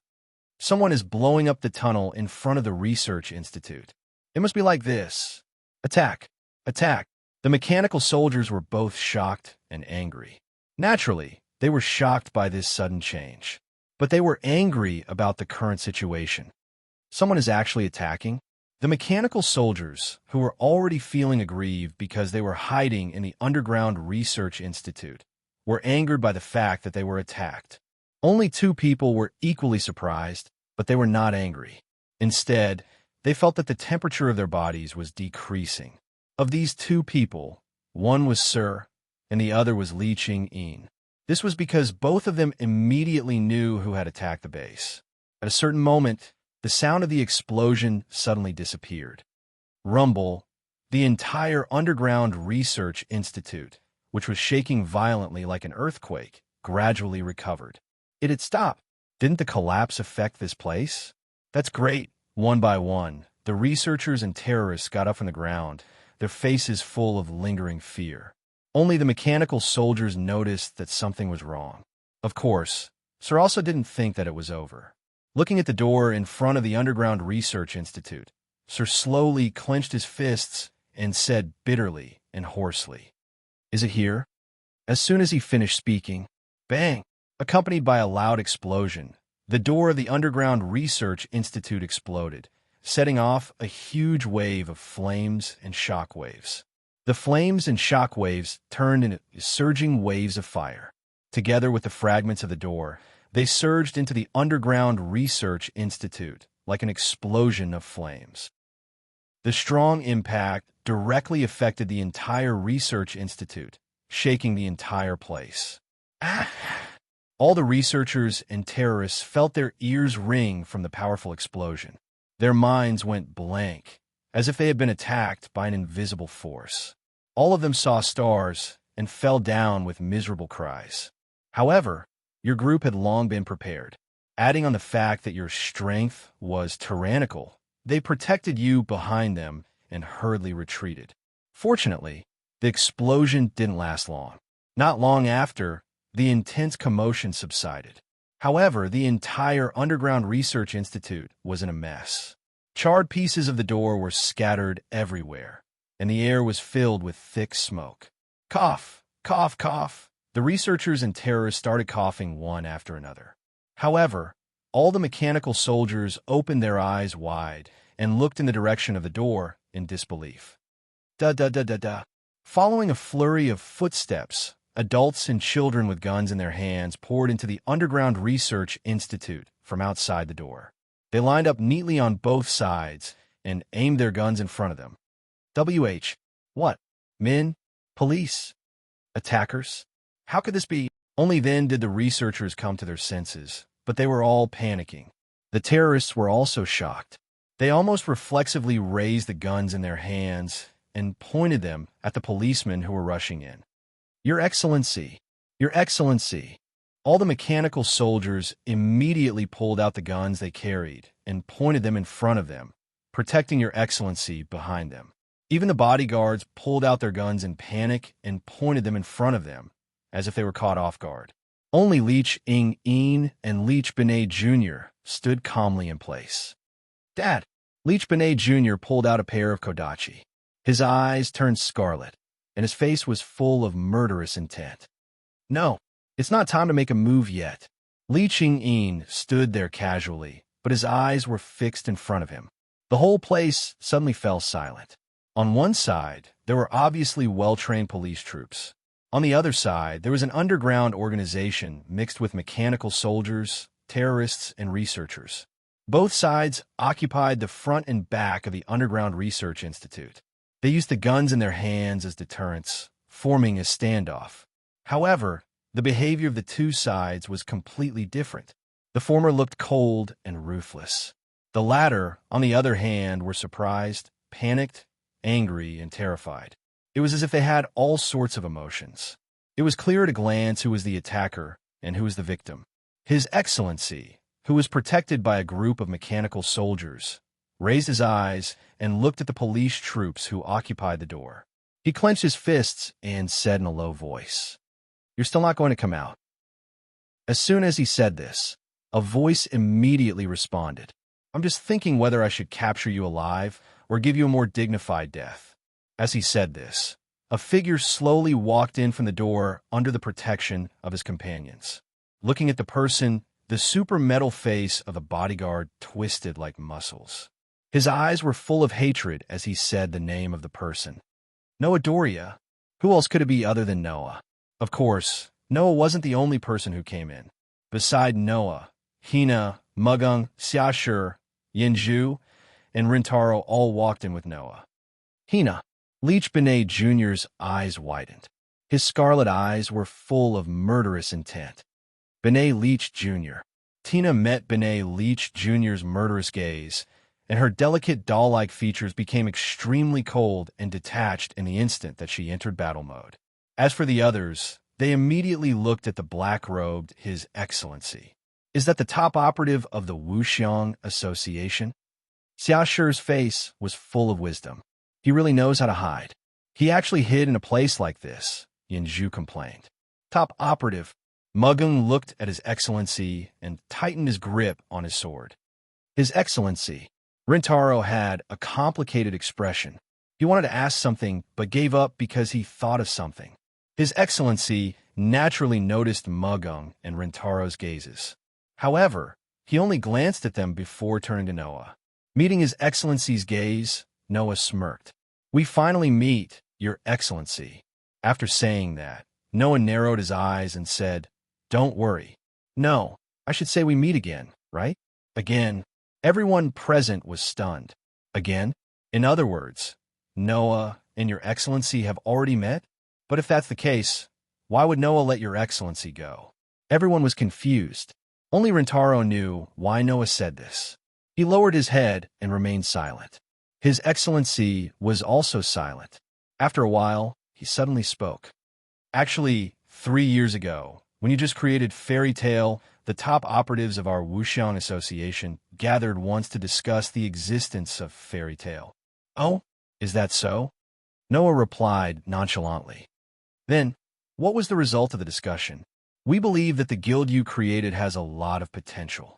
If it can successfully survive the resistance of others, it will become the largest police organization in Tokyo. His Excellency said. For this reason, Chiwu Zhongshuan even thought that he could absorb you and make your guild our pawn and do things for us. That sounds like something he would say. Noah shrugged. Perhaps from that moment on, one thing was destined. Either you die or I die. Chapter 2162. Noah's casual words finally caused His Excellency's expression to become completely distorted. As expected, we shouldn't have allowed Fairy Tale to survive in the first place. His Excellency bellowed. At that time, we should have taken action against you.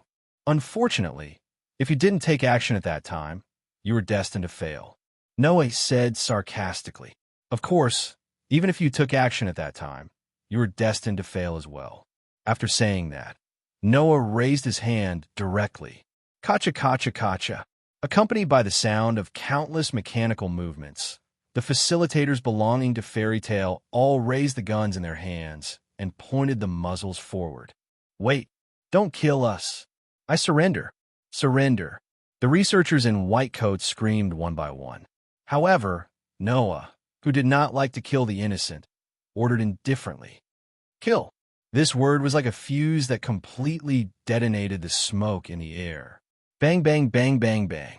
In the next moment, the facilitators belonging to Fairy Tale pulled the triggers of the guns in their hands without any hesitation, causing the muzzles to flicker wildly.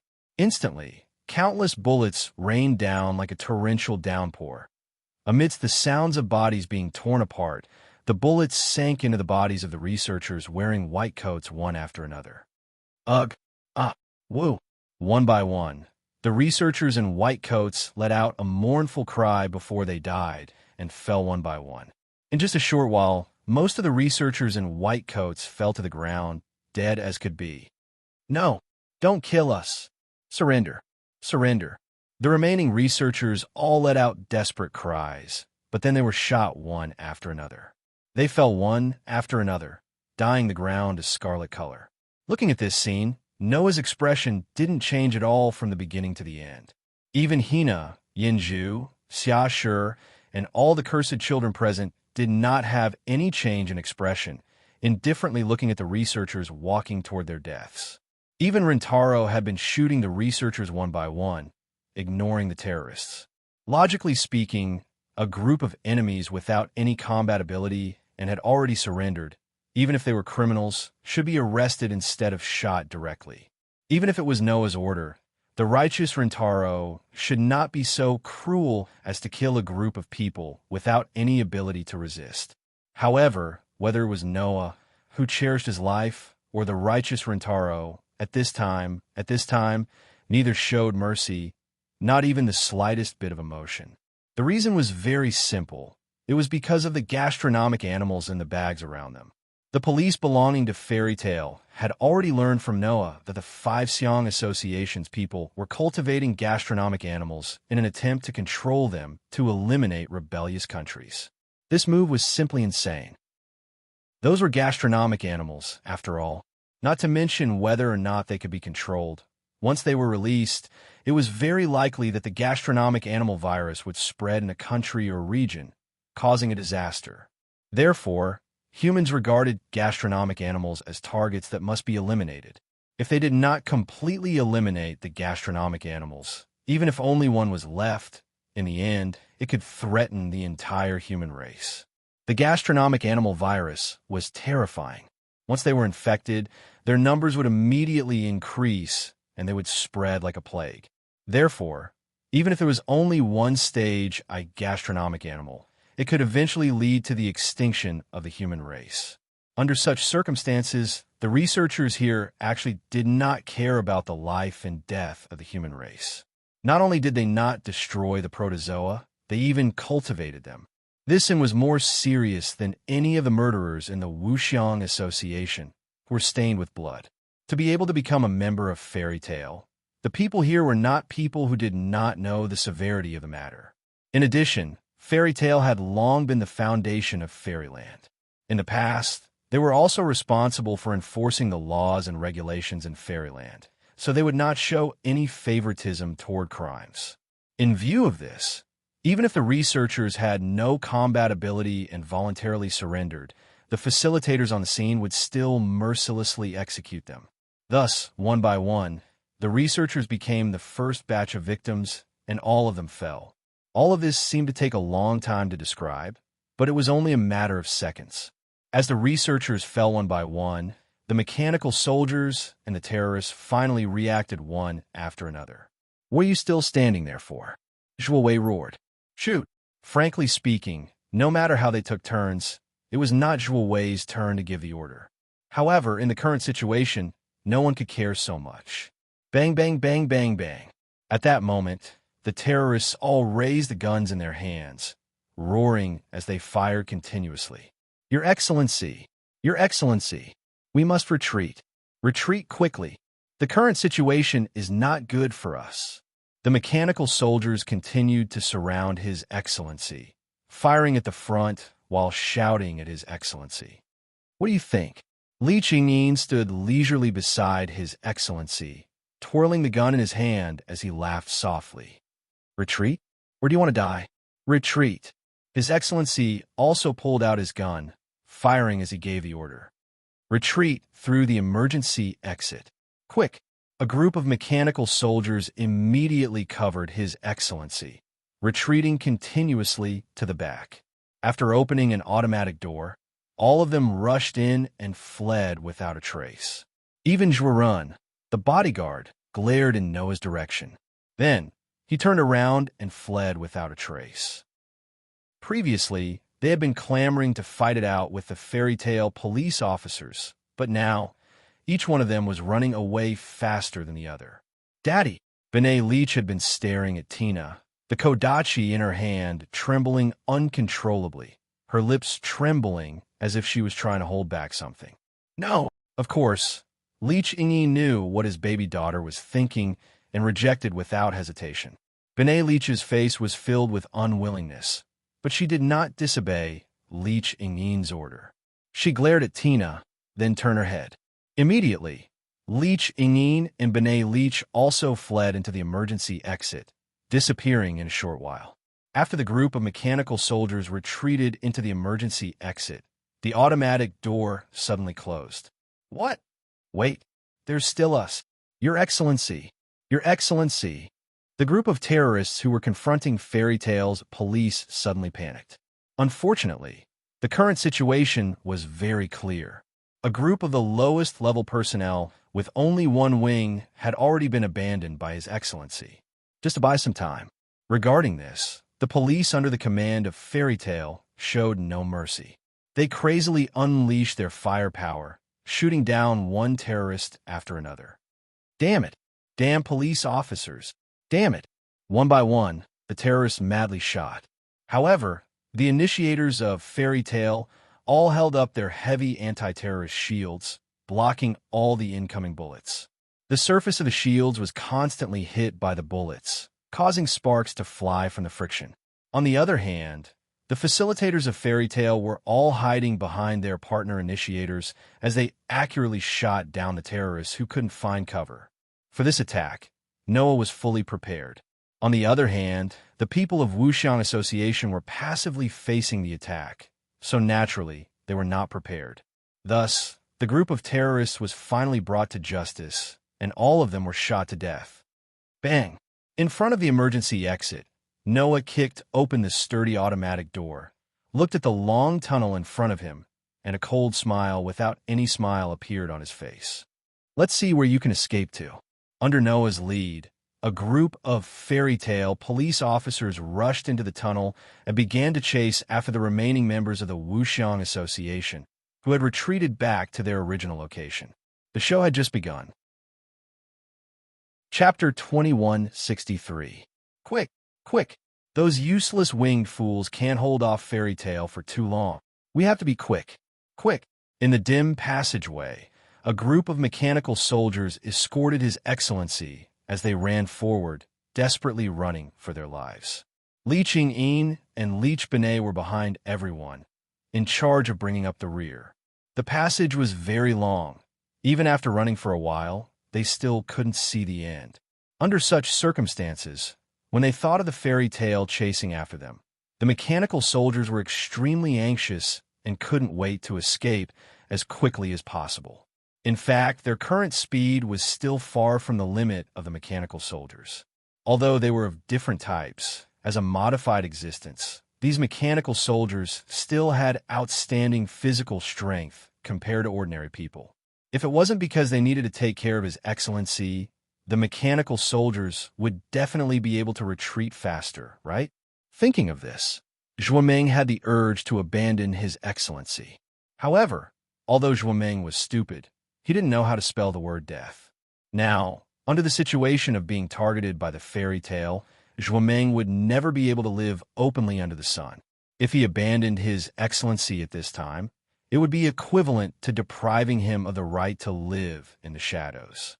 For the Wuxiang Association, even if they failed a mission, they would be executed, not to mention betrayal. Although the Wuxiang Association couldn't even protect themselves now, it was better than Zhuomeng being alone. Considering this, although Zhuomeng had the urge to abandon His Excellency, he suppressed it. Of course, Zhuomeng wasn't a patient person. Looking at the endless passage in front of him, Zhuomeng couldn't help but anxiously shout at His Excellency. His Excellency, how long until we reach the exit? It's still early. His Excellency could still maintain his calm. In order to prevent the primitive animals in the Research Institute from suddenly escaping, or to prevent them from accidentally being infected and becoming primitive animals, this base was built very large, so the exit naturally wouldn't be set too close. Hearing this, Zhuomeng almost cursed out loud. Why did they build the base so large for no reason? So what if the primitive gut animals ran out? How many people could die? Zhuorun, who hadn't considered the possibility of exposing himself, cursed in his heart as he grew more and more anxious. Hurry, hurry, hurry. You have to be quick. Zhuo Wei roared in his heart. I can't let that guy catch me again. Recalling the scene of being executed by Noah in front of all the people in Tokyo 3 years ago, the bodyguard Zhuorun felt hatred and anxiety in his heart. With Zhuorun's hatred for Noah, he naturally couldn't accept the fact that he was defeated by Noah again. That hateful Noah Dole, Zhuorun said angrily. Isn't it just because they have more people? Damn it. It was not just the bodyguards. A portion of the mechanical soldiers were also cursing angrily because of the anxiety in their hearts. Only a portion of them remained calm, but they kept turning their heads to look behind them. Their footsteps never stopped. Li Qingyin, who was in charge of bringing up the rear, didn't even turn his head. He unhurriedly followed behind everyone, pressing down on his hat and whispering to Leech Benet Jr. Is there any sign of him catching up? No. Leech Benet Jr. had been releasing his ability. His pupils completely turned into a scarlet color as he followed Noah closely while shaking his head. I didn't hear any footsteps, only the sound of the wind. Yes, only the sound of the wind. Moreover, this gust of wind was getting closer and closer. Whoosh! In the sound of the air being torn apart, a figure suddenly blew past like a gust of wind. It swept past His Excellency and the others who were desperately trying to escape, brushed past them, and flashed in front of them. Dad! Leech Benet Jr. finally realized that something was wrong and screamed. Stop! Leech Ingeen rarely shouted, and his voice was slightly distorted. His Excellency, Zhuorun, and many mechanical soldiers suddenly stopped as if they had slammed on the brakes. Their footsteps rubbed against the ground, raising a cloud of dust as they tried their best to stop. At the same time, on the passage in front, the figure that turned into a gust of wind suddenly flashed and appeared there, blocking everyone's path. What? How is it possible? When did this happen? Looking at the figure blocking in front of the passage, the mechanical soldiers all gasped. His Excellency and Zhuorun's breathing became a little rapid, and their expressions were extremely ugly. In front of them, the figure blocking the passage raised his head. A pair of eyes that were like dark stars flickered with a frightening expression in the dim passage, and the corners of his mouth lifted into a faint smile. What? You're not going to continue running? You? His Excellency could not help but take a step back. The mechanical soldiers' hearts tightened, and they hurriedly raised the guns in their hands and aimed at him. Unfortunately, before the mechanical soldiers could pull the trigger, the dark eyes that were as dazzling as stars suddenly became sharp, and his gaze became extremely sharp. Being stared at by that sharp gaze, the mechanical soldiers present felt as if they were imprisoned by an extremely heavy force. Their bodies became extremely stiff, and they could not even bend their fingers on the trigger. Surrender, Noah said indifferently. If you surrender now, for the sake of Mugung and Rentaro, I can at least spare your life. This sentence made His Excellency's hand tremble slightly. However, the mechanical soldiers were enraged. Arrogant, too arrogant. Who do you think you are? You're just an ordinary human who hasn't even undergone any modifications. Do you really think you could defeat so many of our mechanical soldiers? You actually dared to chase after him alone. How stupid. One by one, the mechanical soldiers began to clamor loudly. It was only then that everyone realized what was going on. Obviously, Noah had abandoned the police force of Fairy Tale and chased after them alone. Understanding this, the mechanical soldiers were relieved, and a cruel expression appeared on their faces. Idiot! Zhuorun even sneered, his voice full of hatred and joy. Since you came to die alone, don't blame us. After saying that, Zhuorun raised his gun first and pointed it at Noah. The rest of the mechanical soldiers also raised their guns one by one, and the black muzzles were all pointed at Noah. Go to hell. Following Zhuorun's roar, the mechanical soldiers finally pulled the triggers one by one. Bang, bang, bang, bang, bang. A series of gunshots rang out. Muzzle flames burst out from the muzzles one by one, and bullets that could not be seen by the naked eye were released forward, covering Noah's direction like raindrops. Of course, for ordinary people, these bullets were indeed undetectable. However, for Noah, the speed of the bullets was a bit slow. Not to mention that Noah had superb sensing ability. Any attacks that carried hostility, malice, and killing intent could not be hidden. Even with Noah's current vision and senses that had been eternally strengthened, he could easily capture the trajectory of the bullets. Looking at the rain of bullets that shot violently, Noah even found it difficult to move his body. He could only convert the vast and boundless energy in his body into magic power, and then convert the magic power into crushing magic power, which rose slightly from his body. The moment the bullets that came in contact with the crushing magic power on the surface of Noah's body, they suddenly paused, then shattered like dust and scattered to the ground. Without exception. This is a lie, right? How is this possible? All the mechanical soldiers were stunned. You. His Excellency was even more shocked. Are you also a mechanical soldier? Such an inconceivable scene was not something a human could achieve. Of course, everyone would think that Noah was a mechanical soldier. Unfortunately, there's no part of my body that is mechanized, not even a piece of skin. Noah curled his lips. The one standing here is just a human, monsters. Hearing this, the mechanical soldiers who were shocked were furious. You're courting death. Kill him. Murderous intent spread slightly from the space. You're tuning in to the Romance Rendezvous YouTube channel. We're so grateful for your support, and don't forget to subscribe to join us on this incredible journey through captivating stories. Your generosity through donations truly makes a world of difference, as it's the primary source of revenue that allows me to expand and enhance this channel for you. Thank you from the bottom of my heart for being a part of this adventure.